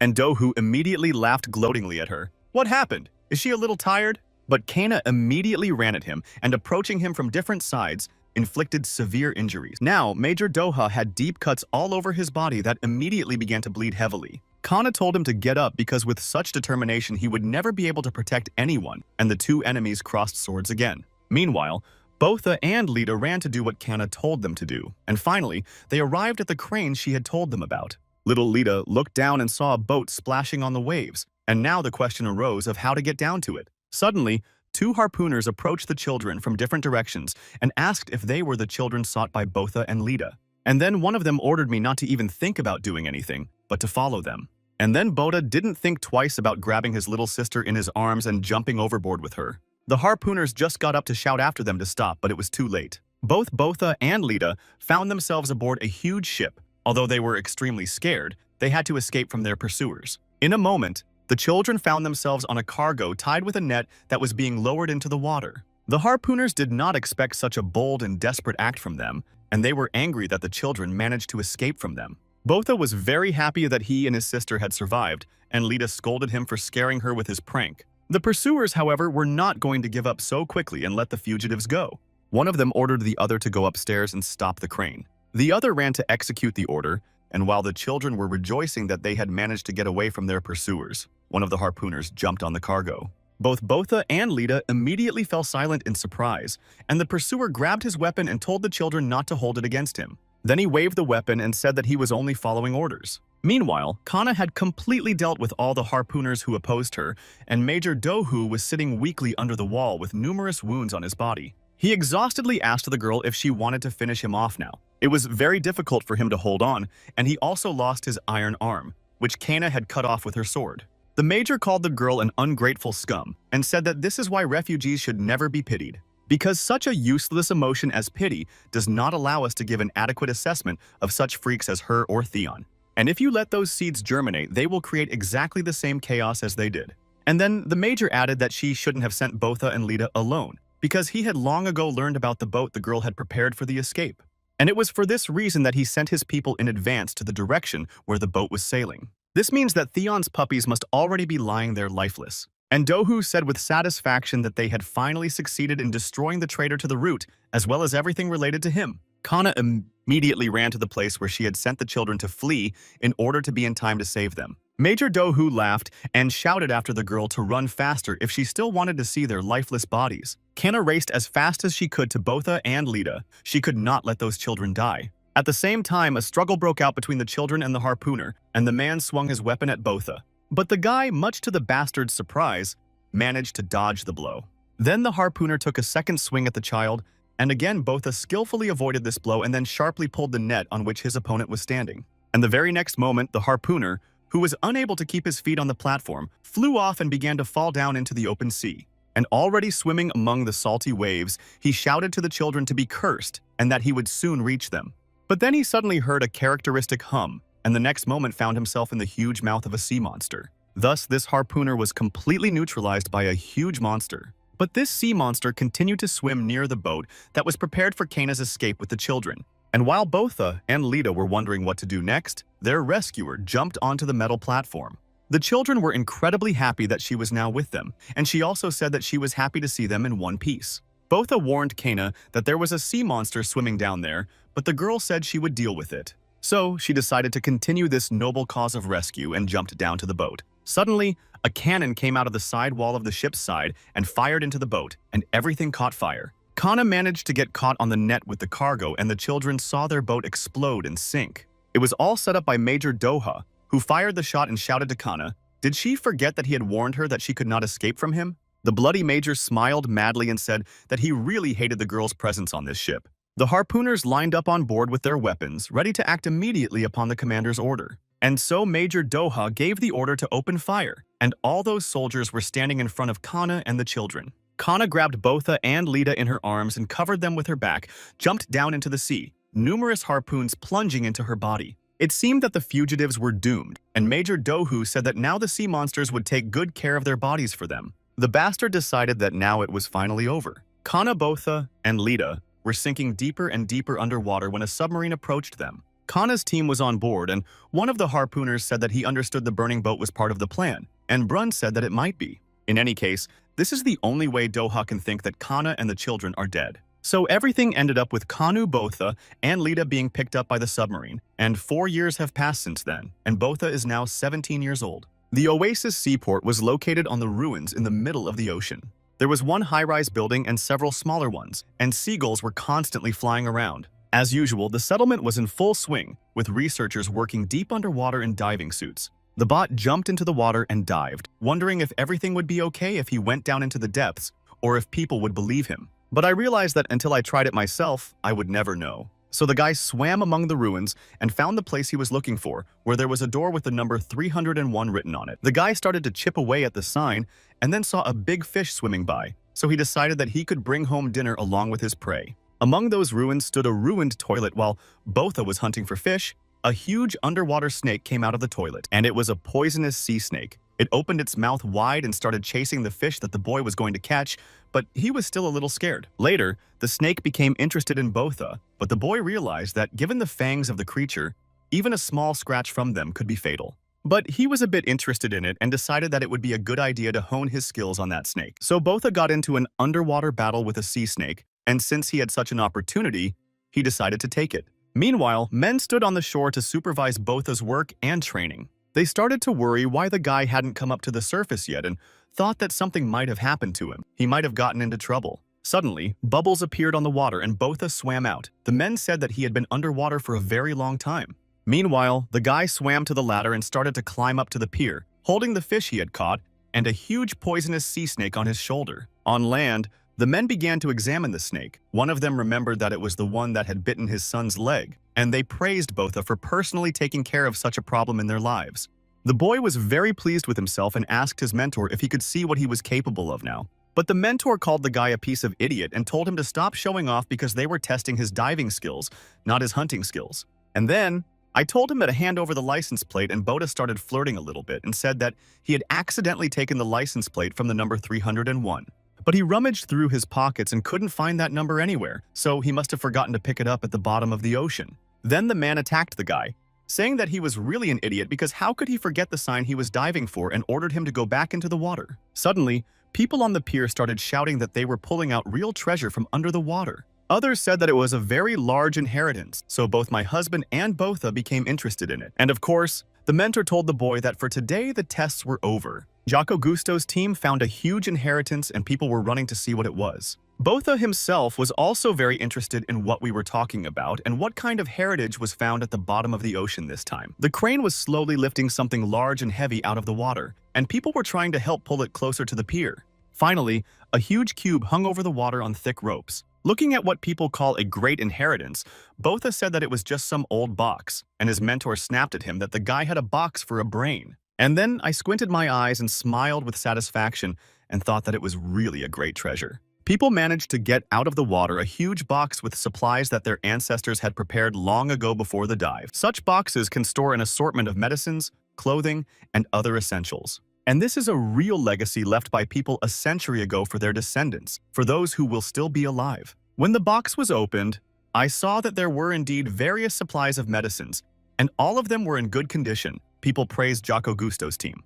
And then, on the pier, they heard shouts for everyone to make way for their head, as they were making way for him. The chairman came up to Jaco, took his hand and congratulated him on finally succeeding, and said that he had proved that his team were real adventurers. Jacques Cousteau politely thanked them for such a nice greeting and for the proper recognition of their work. Botha's mentor thought about what it meant that the rumors were true. And yet, under the ruins at the bottom of the ocean, as it turned out, there is a great heritage of ancestors. All the people were very inspired by this discovery and decided to continue exploring the ruins, so they started preparing for the dive. The bot noticed how excited the people around it were and was a bit surprised by this behavior. And when the people dispersed a bit, the chairman noticed the guy. He asked if he had a diving test today, and then Botha's mentor intervened, saying that he had already passed the test, but the result was not good enough and the guy was too weak to take it again. But Botha began to clarify that he had reported that he had gotten there and found the number plate from room 301. The mentor told the chairman that he would make every effort to make the boy useful to their community. The chairman smiled pleasantly and said that he was looking forward to this day, and then he was about to add something else. And he said in a very pleasant voice that the boy had grown up a lot since the first day he was in their community. And Botha, in turn, said that he was very grateful to the chairman for receiving them and providing assistance and grateful for his constant support. The old chairman laughed sweetly and said that they do not push away strangers and do not expel outsiders, but on the contrary, they are always welcome to new people and researchers. And then he also said that he hoped that the boy would work hard and find many treasures for the benefit of this entire oasis. The Oasis seaport was once built on the ruins of many buildings that collapsed on top of each other. That's why in various nooks and crannies of those ruins you can find a huge amount of treasures, and the supplies for the oasis itself are taken from the labyrinths of mines located under the port. As for the village itself, it is surrounded by walls of buildings and almost looks like a fortress, so people who live behind those walls can feel safe. And also this place is safe from sea monsters, a place where they simply do not exist. And by the way, rumors about this place have spread thanks to the great legacy left by the ancestors. This is what attracts many refugees to this place, including Botha and Lita. And most importantly, this place does not discriminate against outsiders. The head of the oasis welcomed all travelers and always said that treasures belong to the one who finds them and the one who finds them keeps them. It seemed that all those who already lived in the oasis were rather glad to see the newcomer, and the people always chanted their slogans even deeper and farther to greet their chairman. And all this was in stark contrast to the nasty Major Doha, who did not even consider refugees to be people. And the United Busan ship he controlled was also not allowed to board anyone. In contrast, the Oasis seaport was completely different in relation to all people. In the Oasis port, if someone finds just one such useful treasure such as Jocko Gusto's team found, they will instantly become rich. And this place is a paradise for divers. And after all, being a diver is the best way to survive in this world. Botha himself did not plan to become a diver forever. He told his mentor about it, and his mentor asked him who he was going to be in the future. And Botha said in all seriousness that his dream was to become a harpooner. The mentor was surprised and asked how the boy wanted to become a harpooner in a place where there are no sea monsters, let alone here, where he would starve to death because of such a profession. Although he is still a child, let him look at the guards at their fortresses who do nothing and get paid. It is still better than being a harpooner. Although the mentor recalled that they once had a boy who dreamed of becoming a harpooner, and he ran away saying that he would become one just like Botha said now. The man thought about it, remembering the guy's name, and said Brun. Botha also knew this harpooner. He belonged to Kana's team. It was a discovery for the boy that Brun used to live in the Oasis seaport. And then Botha asked his mentor why he was still going with him. Didn't he have his own business? And the mentor replied that they should drink in honor of his failure. That's how they walked together after the test and met Lita, who called out to her brother when she saw him from afar. The girl has already grown up and began to turn into a real beauty. Botha's mentor, Mr. Mao, greeted her happily. Botha came closer to his sister, handed her the fish he had caught and asked where Kana was, to which Lita replied that she did not know. She had not seen her for a long time. When Mr. Mao heard that Kana was gone, he was very upset and Lita asked if he had come here to see her. Mao became sad, and in the meantime Botha went to their house, opened the door, and said that he was home. But when Botha went inside, he saw a cup of hot tea on the table and realized that Kana was still at home. He immediately realized that she was attacking him, so he was alert and managed to avoid her unexpected attack. And then Kana came out and told him that everything was fine, and he started moving much faster than before. But Botha asked her to wait a bit, but the girl didn't listen to him and rushed back into the attack. She asked if all he could do was defend himself, and the guy said that he asked her to wait a bit. And Botha managed to catch the moment and say that they had a guest today. Suddenly, the door to the house opened and Mr. Mao came in, saying happily that he had heard Kana's voice. And then the girl abruptly fell to the floor, covered her face with her hair and hands, and Botha stood over her holding a stick. Then Kana raised her head and said in a quiet, trembling voice how good it was that Mr. Mao had come here. The man looked at Botha, who stood clutching his stick, and suddenly hit him in the face, saying how dare he hit his sister. Then he continued to attack the guy, and shout that he had a much better opinion of him, but Botha tried to justify himself by saying where Mr. Mao saw a defenseless girl to whom he was talking about being sensitive. Kana told Botha to be quiet, and Mr. Mao began shaking the boy, saying that he would teach him a proper lesson. Meanwhile, in the depths of the ocean among the ruins, researchers continued to search for treasures, sometimes planning explosives to break the wall and make a passage inside. Entering another ruined building underwater, the men said to each other that it looked like they were here for the first time and no one had been here before them. Looking around with flashlights, the travelers realized that this place was untouched and completely undisturbed. One man told the other not to bother with the cheap material.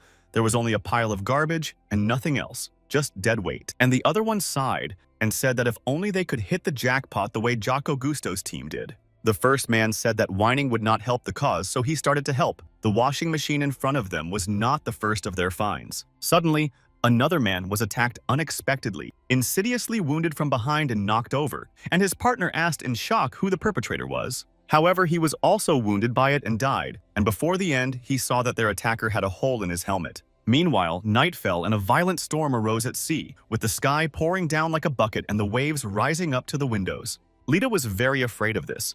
She was shaking and Kana tried to calm her down. She said that everything was fine. The storm would soon be over. However, Lita said she was still very scared and asked if she could sleep with her tonight.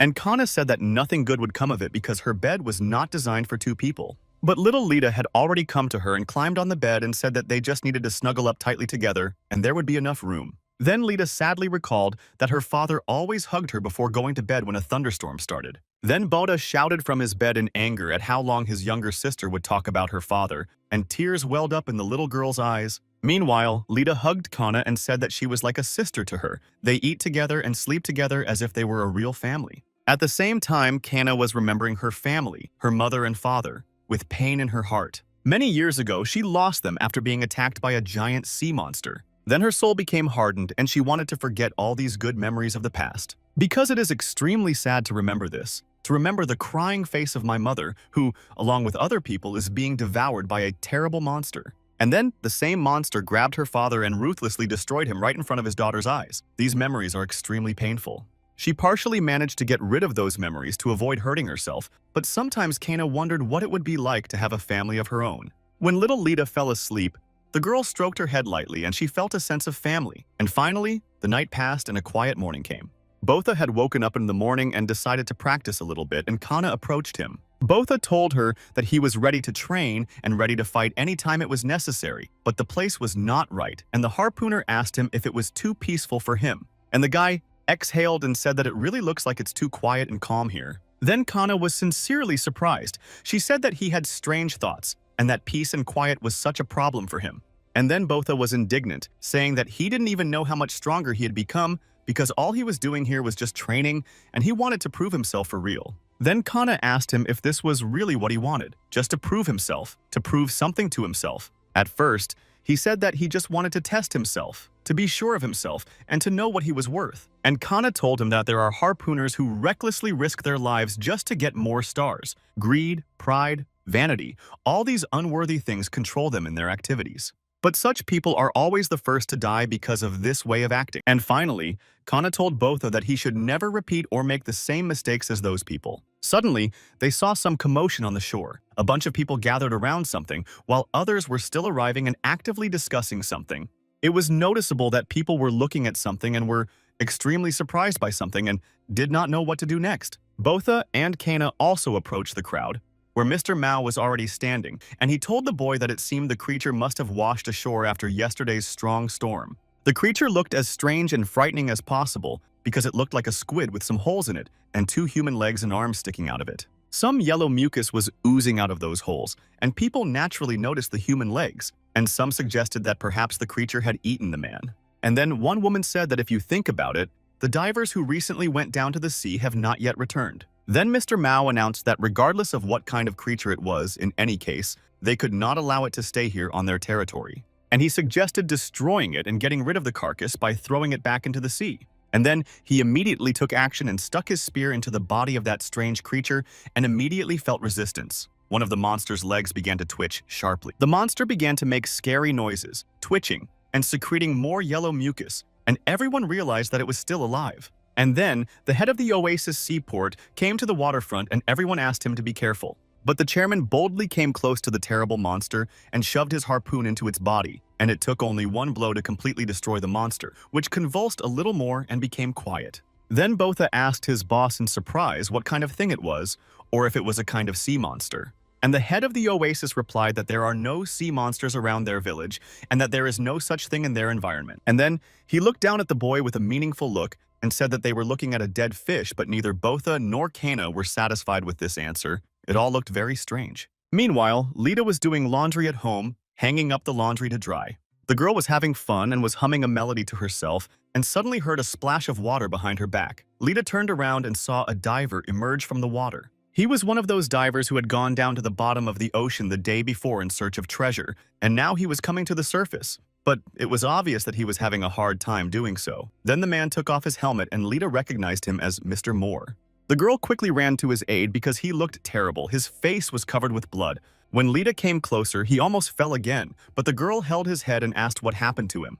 Then Mr. Moore started coughing and his mouth started bleeding. Lita was shaking her head in different directions in fright and calling out loudly for help. The girl tried to shout out to at least someone, but she couldn't run because she was holding the diver's head above the water. But then suddenly, Mr. Moore grabbed Lita's hand and told her to get out of here immediately because they were here. The man, dying with his last strength, squeezed out the words that there are already sea monsters in their neighborhood. And then Mr. Moore breathed his last and his body went completely limp. He died. After those events, the head of the Oasis seaport urgently called a meeting. Some people said that 2 people had already died, so now it was urgent to block the entrance to the depths. Others argued that in this case they would have no money to live on. And again, someone said that life was more important than money. And Botha was asking his younger sister if Mr. Moore was the one who said it was a sea monster. And Lita confirmed that was the last thing she heard from the diver. After listening to the different points of view, the chairman slammed his hand on the table and said that it was enough, as everyone knows their village is in a safe zone from sea monsters. But this situation that happened to them today reminds him of the incident that took place 3 years ago. People wondered what their head was talking about now, and what the situation was like 3 years ago. And the chief calmly told me that the divers also said that they were attacked by sea monsters, but in reality it was not like that. In fact, they were simply fighting with each other to become a contender for the large inheritance they found there. Now, some people remembered that there really was such a case 3 years ago, and one of the divers said that they were attacked by sea monsters. And some particularly greedy people even crossed the line and took each other's lives, all for the sake of getting a bigger share of the inheritance. And in the past, there was someone who spread rumors about sea monsters that were in Zone B3. But all of this was solely to prevent divers from going down into the depths and finding something valuable. And then such incidents occurred again and again. People agreed with the words of their chairman, and he went on to say that because of all those rumors, everyone was afraid to go underwater, which resulted in the suspension of operations to explore the depths for a long time. However, all this has fortunately passed, and they cannot now blindly believe Mr. Moore's words and block all entrances and exits underwater. And then Botha could not stand it and asked why a dying person would lie before passing away. The guy confidently said that maybe it was the last attempt of the diver to warn the villagers about the danger. It was noticeable that the head of Oasis was a little nervous, but started laughing at Botha's words. But Lita also joined her brother and said it was true. The girl began to tell me that Mr. Moore was really scared, and he said that there were already sea monsters here and that we had to run away from here. One of the people present, also a diver, said that Mr. Moore was not the kind of person who could lie. The head of the Oasis was still thinking about what to say, and then everyone heard someone say that in that case he would go and inspect everything personally. It was the famous adventurer Jacques Cousteau who responded, "This man did not like to stop in front of difficulties." He explained that they could not let the things they had inherited from their ancestors remain on the bottom, and that is why he was ready to go and check if it was true that there were sea monsters there. Then Lita asked Mr. Jacques Cousteau what would happen if there really were sea monsters, and what he would do in that case. Jacques Cousteau calmly replied that there was absolutely nothing to worry about because if there were monsters, they would simply destroy them. And then he pointed to his team and said that they were former harpooners of the floating city after all. The team included a short-haired, black-haired girl named Sonia, and also a very stout and strong man named Gontai Park. There was a noise among the people, and they were surprised that there were harpooners in their company. Kana and Botha reacted to this information in their own way, and the guy also pointed out that these harpooners had no stars, which suggests that they were not very experienced. The head of the Oasis threw up his hands and said that it was very strange to see former harpooners among them. It simply could not be. And they were also in the team of the adventurer Jacques Cousteau. Then he grabbed Jaco's hand and expressed his hope that they would check with their team whether the Oasis seaport was safe for everyone. The mayor shook hands with the adventurer and everyone around him began to thank Jacques Cousteau for personally checking the safety of their territory. And then suddenly Botha decided not to stand aside and exclaimed that he wanted to go to this test as well. Lita was a little afraid for her brother, and the head of the Oasis told the boy that he really appreciated his enthusiasm, but that he was not sure about his desire. Then Botha seriously and clearly stated that he would in no way be a dead weight for the team. And wouldn't it be better if another person joined them on this expedition? Jacques Cousteau did not mind taking the boy to the team, saying that in a pinch they would now have someone to carry their things. The harpooner Sonia approached Botha and smiling quietly told him that he was a pretty nice guy, and Botha asked her what she meant by that. And then Sonia grabbed the guy by the face, licked his cheek and told him not to worry because she would be the one to protect him. Botha remained stunned, and Gontai Park told his partner to stop teasing the poor guy, but Sonia replied that she wasn't teasing him and that she was being serious. Then she looked at Botha again, and it was clear that she liked him. She said that this guy looks like a wonderful man. Gontai Park asked where this boy looks like a man, and Sonia replied that she just relies on her female intuition. After Botha's announcement that he wanted to join Jocko Gusto's team, some divers said they would also go on a scouting trip. They explained their desire by the fact that they had worked with one of the victims, namely Tejo, for the longest time, and therefore wanted to at least return his body to land. Jacques Cousteau agreed to take them as well and said that they would probably be enough for now. After the meeting, the adventurers agreed to go on a reconnaissance the next day. When the day came, Botha put on his gear, took his father's sword, and was ready to go on a scouting mission when Lita ran up to him. The girl was very worried about what would happen if there really were sea monsters. However, Botha calmly and confidently looked at his younger sister and told her that this was exactly why he had to go there. After all, he could not miss such a chance for himself, but little Lita could not understand why her brother called it his chance because he could die there. Then Kana intervened in their conversation and asked the boy if he really wanted to go there for this reconnaissance, and Botha answered in the affirmative. Then Kana came closer to him and sincerely wished him success in this difficult task, even though Lita still disagreed with them. And Botha was very excited about this challenge for himself and promised the girls that he would be back soon. Meanwhile, the submarine on which Jacques Cousteau's team was to go underwater was ready and waiting for the boat. Little Lita looked into Kana's eyes and asked why she didn't stop her brother, to which the girl replied that she couldn't do that. She explained that the boy is now making his own way in this world and no one should interfere with him. And especially since he has already grown up and is becoming an adult, this needs to be understood and accepted. Meanwhile, the submarine with Jocko Cousteau's team on board was slowly descending into the depths of the world's oceans. Sonia started hitting on Botha again. She tried his biceps and said they were very strong and asked if he was working out. Then the girl boldly said that it was quite cramped here, so would Botha mind if she sat on his lap, but such actions and words only frightened the guy. He did not understand why she was doing it. And then, suddenly Botha thought that maybe such courtship from Sonia meant that he was extremely handsome. One of the crew members asked the captain in advance to understand him correctly, but he wondered why a stranger like him would go so far to help them. And deep in his memories, he said that long ago he had a daughter. Unfortunately, she died of fish plague when she was only 6 years old. Botha also heard this conversation, and he was surprised to hear about such a strange disease as fish plague. And Jocko continued to tell. He said that if they manage to get more medicines that he recently found in a large inheritance, they will be able to stop the development of that plague in case of emergency. But to do this, they need the inheritance left to them long ago by their ancestors, and that is why they cannot allow the entrance to the maze of mines to be destroyed. Finally, Gontai Park stopped the machine and said that this was the maximum distance the submarine could go, so everyone needed to prepare for the dive. So the team did just that. Everyone put on their equipment, the boat docked, and the armed crew went outside. Jocko Cousteau ordered everyone to stay together if they didn't want to get lost at the bottom of the ocean. This was Botha's first challenge, and he was ready to immerse himself in the work. The main task of their team is to find a person and confirm or deny the presence of sea monsters. At the headquarters of the Oasis Seaport, the radio operator was in constant contact with Jocko Cousteau's team as soon as he reported to the head that the search team had arrived in the D7 area. And then one man standing next to the chief asked quietly what would happen if the search party found the same place. But the head said that there was no need to worry about it, because no one has ever found the same place, let alone returned from it alive to tell about it. Meanwhile, Jocko Cousteau's team slowly moved further along the ocean floor step by step, and then they came to a washing machine near where Tejo and Mr. Moore were attacked by an unknown creature from this machine, and Tejo's scrap was still sticking out, which the other researchers recognized. So everyone decided that this must be where it all began.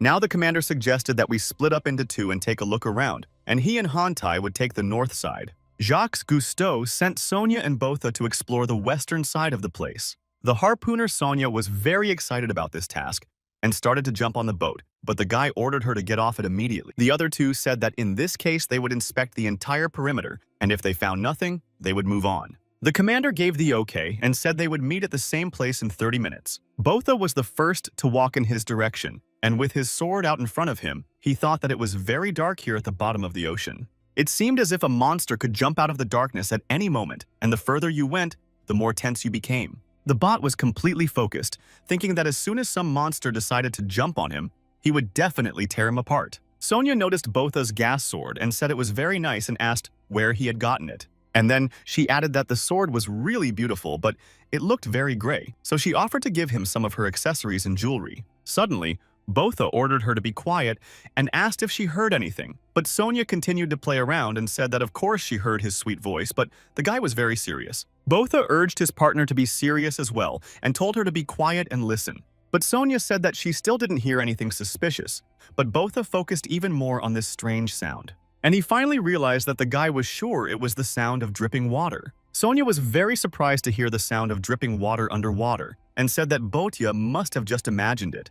But the guy insisted on his own way. He abruptly walked forward and told his partner to follow him. They were both moving along some corridor in the middle of the ruins, and Botha kept listening to where this strange sound was coming from. So they have been moving further and further forward, but so far they have not seen anything significant. But suddenly, in one place, Sonia shone her flashlight upwards and they saw a strange thing. The flashlight began to reflect light from the surface water, and it was all happening deep at the bottom of the ocean. Again, those drops of water were heard, and then Botha and Sonia swam upward and soon emerged in the middle of a cave. Then they got out of the water and started to move further along the land, and the sound of falling water drops was heard again, and Botha asked his partner if she could hear it now, and Sonia was extremely surprised by what she saw. Then the guy carefully took off his helmet, and Sonia did the same, and they felt that there was fresh air. Now the partners looked up and saw a tall vault at the top with water dripping down in different places. They were both extremely surprised that such an extraordinary area was hidden under the water on their territory. Then the partners moved forward slowly and heard a strange crunching sound under their boots. Both looked down at their feet and saw a human skull, and then they shone their flashlights a little further and saw a whole mountain of human bones. Both Botha and Sonia were surprised at how many lifeless human bodies there were and wondered where they had ended up. Suddenly, they heard the crunching sound behind them and realized that someone was approaching them. The partners immediately pointed their weapons forward and asked the unknown person who he was. Meanwhile, the same stranger with a cracked helmet who had met Teho the day before was steadily approaching Botha and Lita, and Mr. Moore thought he was one of the survivors. Suddenly, the unknown man suddenly sat down almost next to Botha and called out to him to see if he was okay. At that time, Sonia reported to her commander Jocko that they had found a survivor and asked them to come to them. The commander understood and said that they would be there in a moment. Then Botha and Sonia helped the unknown survivor to stand up, knowing that they needed to give him first aid. And then, suddenly, this unknown man reached out his hand to Botha, grabbed the boy by the face, and then lifted him high above him. Before Bot could realize anything, the unknown man threw him hard right onto the human bones they had recently walked on. The guy's sword fell out, and the unknown man immediately picked it up and swung it at Botha. He immediately tried to strike the guy, but Botha managed to quickly dodge him and shouted to the survivor what he was doing and to stop doing it. However, the unknown man took another swing at the boy, but then Sonia stepped in and with one skillful blow she separated the survivor's head and a piece of his torso from the rest of his body. Bada sat on all those bones in shock and didn't understand what the hell was going on. Then Sonia exclaimed that he was one of those bastards who took the lives of his own comrades. And the next moment, some growths began to appear from the remains of the unknown man's body, and tentacles immediately reached out to Sonia, capturing her. Then the terrible mouth of the sea monster opened, and the girl began to be pulled inside. But then Botha entered the battle armed with his sword and dealt a crushing blow to the terrible monster. Sonia was saved, but the monster began to revive again, and Botha pointed his sword at it again, using gas. In the end, the boy managed to use his sword to nail the unknown monster to the wall. Sonia asked what kind of creature it was. Both of them doubted that it could be such a sea monster because they had never seen anything like it before. However, it resembled the same creature that had been washed up on the land in the village the previous day. The boy remembered how skillfully the head of the village had dealt with that monster and thought that it might mean that the chief knew something about it. The head of the oasis also said very ambiguously that there were no sea monsters around their village. And all these words and actions of their community's chief now made Botha very worried, thinking what the hell was going on. While such strange and terrible events were taking place in the ocean underwater, everything was quiet and calm in the oasis seaport as usual. Lita worked in a small restaurant and had just prepared a delicious baked fish and drinks for her customers. The girl looked very beautiful and neat. She served them the dish with a smile and wished them a good meal. The visitors really liked her service. After that, Lita asked them to call her if they needed anything. Visitors couldn't help but admire how nice and kind this girl was. They told each other that she was a real angel and watched her grow up before their eyes. Then one of the visitors, an old man, asked the others how long it had been since Lita had been here and suggested that maybe 4 years. And he had the feeling that the whole village had just changed since this girl came here. Kana also worked at this restaurant, though she was in the kitchen right now preparing another fresh fish and doing it almost with her eyes closed. The chef looked at this and said that just by looking at Kana's work with the knife, he had the impression that she was much more experienced than he was, even though he had been doing this work for 20 years, but now he couldn't even see her hand movements. Meanwhile, Kana had already finished her task and reported back to her boss. The chef looked at the cut and asked what the girl had done with the fish, why it was in such a shape, and Kana replied that she had sliced the fish as she was told to do, but she had just made thin slices. Then the cook said that he would rather do it himself and let her just help with the cooking. The chef went to cut the fish and thought that he hired this girl because of her knife skills, but she is a complete zero in terms of cooking, although she will start to improve as much as possible. And then Kana put the fish directly on the fire, believing that it tastes better when cooked in this way. The boss shouted frantically for the girl to stop doing it immediately because he was going to burn everything down. As a result, they extinguished the flames and then suddenly heard a sound coming from the restaurant. The chef and Kana looked through the serving window and saw that poor Lita had fallen to the floor and scattered all the dishes she was carrying. He screamed loudly and Lita burst into tears and began to apologize for her clumsiness. However, the owner of the restaurant ran up to the girl and started helping her up, and all the other patrons asked if she was okay. Suddenly, one of the visitors slammed a cup on the table and called the owner, complaining that his crooked employee had smeared his shoes. So the client wonders how the owner is going to compensate him for that unfortunate incident. Other visitors began to notice who this man was, but they did not know him at all, because he had arrived in the village only yesterday, but he did not stop bragging about being a pirate.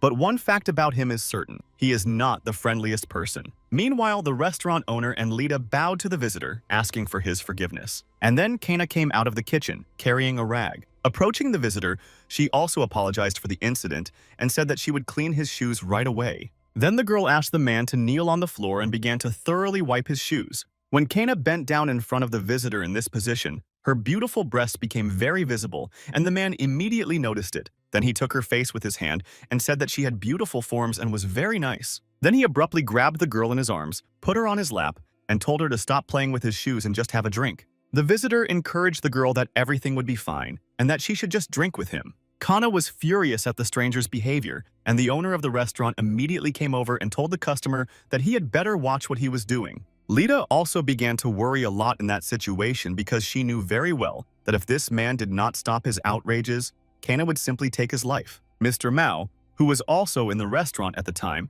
became very angry at this behavior of the stranger and ordered the pirate to take his dirty hands off Kana. He then went on to call the stranger garbage and told him how dare he touch his Kana. The stranger was completely confident in his abilities and began to respond rudely to the remarks made to him. Then Mr. Mao told the stranger to keep his mouth shut or he would teach him a lesson, and then called him a bastard. The stranger got up from the table, and he was a very large man, and told Mao to repeat what he was going to do to him. The pirate, meanwhile, began to stretch his fingers and menacingly asked Mao if he really wanted to give up his life. And then all the villagers present began to encourage Mao not to be afraid and to punch the bastard and show him where the crayfish hide. Since Mr. Mao was very fond of Kana and could not allow anyone to treat her like that, he said that this girl was under his protection and swung his fist at the stranger. And then Kana stabbed the stranger in the side with a very sharp movement and immediately followed by Mao's punch in the bastard's face. When the stranger was about to strike back, Kana quietly tripped him and knocked him down, so the impudent client simply fell to the floor. All of the visitors were really shocked that Mr. Mao had dealt with that huge stranger so quickly, because none of them had even noticed what Kana had done. They said that it was incredible that Mao had knocked out the bastard with just one punch, that it was a great job, and some asked if the man had always been so strong. At first, Mao himself was very surprised that he managed to defeat this big guy so quickly, but he was very proud of himself and said that everyone now saw how strong he was. Then he started joking and telling Kana not to worry anymore because now she was under his protection all the time. He continued to mock for a while, then asked where his beloved was, and the restaurant manager told him that she had long since left. And Kana had indeed left the restaurant long ago, and she and Lita sat on the roof and looked at the blue sky. Lita was very sad. She apologized to Kana and said that she could not concentrate on her work because she was always worried about her brother. The girl patted the kid's head and told her not to worry about herself because she was completely sure that everything was fine with Botha. All this time, Kana watched the boy constantly train and learn new skills. He also worked very hard, even without resting a single day. The only thing she can't be sure of is his audacity. She also knows one thing about Lita's brother very well, better than anyone else. Namely, that Botha has a great talent that he is constantly developing and improving. Meanwhile, underwater, Jocko Gusto's entire team was gathered near the lowered terrible sea monster. Bada really had a lot of talent, which Kana was able to recognize in the guy. Now he was looking at the defeated sea monster and rejoicing in the fact that he had defeated it with his own hands. The guy reassured himself that he had nothing to worry about and that he would succeed because, after all, he was training under Kana herself. So now Botha knew exactly what he was really capable of. The guy has a great talent for hunting sea monsters, and he loves it. Now Jocko Gusto's team was trying to investigate what kind of creature had come across their path here in the depths of the ocean. The captain himself picked up one skull and asked in surprise whether all these skeletons were the work of that terrible creature. Gontai Park came closer to the defeated monster and began to examine it, saying that this creature did not look like a human, but what the hell was it? Park then turned to Botha and asked if it was really true that he had eliminated the monster. And then he came closer to the guy and said that he would regret it if he somehow found out that it was a lie. And then Sonia intervened in their conversation and told Gontai Park to stop talking nonsense because Botha had saved her life. Jocko Gusto then asked the girl if this thing was the only one here. Sonia replied that they did not know for sure and showed them where the monster came from. The captain shone a light in that direction and they saw that there was a tunnel. So one could logically conclude that this terrible creature came from inside the tunnel. Of course, everyone was a little uncomfortable and even a little scared, but we had to check what was in this tunnel. Captain Jocko said that it was amazing. He would never have thought that there was such a structure under their village, and Gontai Park asked what kind of place it could be. The captain also thought about this question because it could not have been eroded for no reason. The tunnel itself was very large and long, and I wondered where it led to and what was at the end of it. The tunnel was about knee-deep in water, and the whole team was moving slowly forward when suddenly Botha heard a strange splash again. He immediately turned around and shone his flashlight on himself, but he could no longer see anything, but he could still hear the splash. Suddenly, the boys' thoughts were interrupted by a loud shout for everyone to look at the new find. The team members shone their flashlights ahead and saw many large boxes ahead of them. These were the large inheritances they were all constantly looking for. The team was shocked to see how many boxes their ancestors had left for their descendants. But the captain said that instead of talking in vain, it was better to look inside those boxes. Then they noticed that all the boxes they found were already open. When they started looking inside, they saw that the boxes were completely empty. And then Botha, who had gone a little ahead, called the rest of the team to come to him. He had something to show them. When everyone came up, they were extremely surprised by what they saw.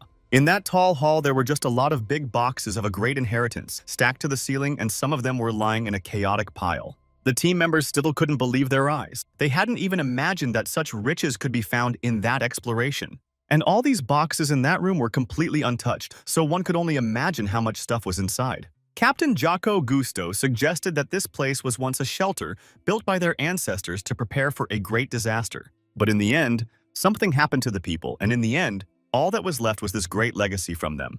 The huge shelter itself remained completely undisturbed all this time. There was a plan of the building hanging on the wall. The captain himself thought that all the large inheritances they sometimes managed to find, which they had been hunting for so diligently all along, came from here. The divers were crazy about the idea that they had become extremely rich people. One Botha did not leave his observation. He was looking around vigilantly and suddenly saw a great danger. So he told everyone to come to their senses and draw their weapons. Now, finally, everyone looked up at the ceiling and saw that there were a lot of the same creatures they had seen twice before. In fact, those scary creatures were real divers who once went down underwater hunting for great treasures, and until then they were considered missing in the village. Botha said that he had actually seen something similar to this picture a long time ago, and he remembered how, as a young boy, he got into a cave whose walls were completely covered with eggs of sea monsters. So now it's clear that they've fallen into the nest of those monsters. Sonia and Gontai Park reacted more calmly to this information, while the divers were very scared.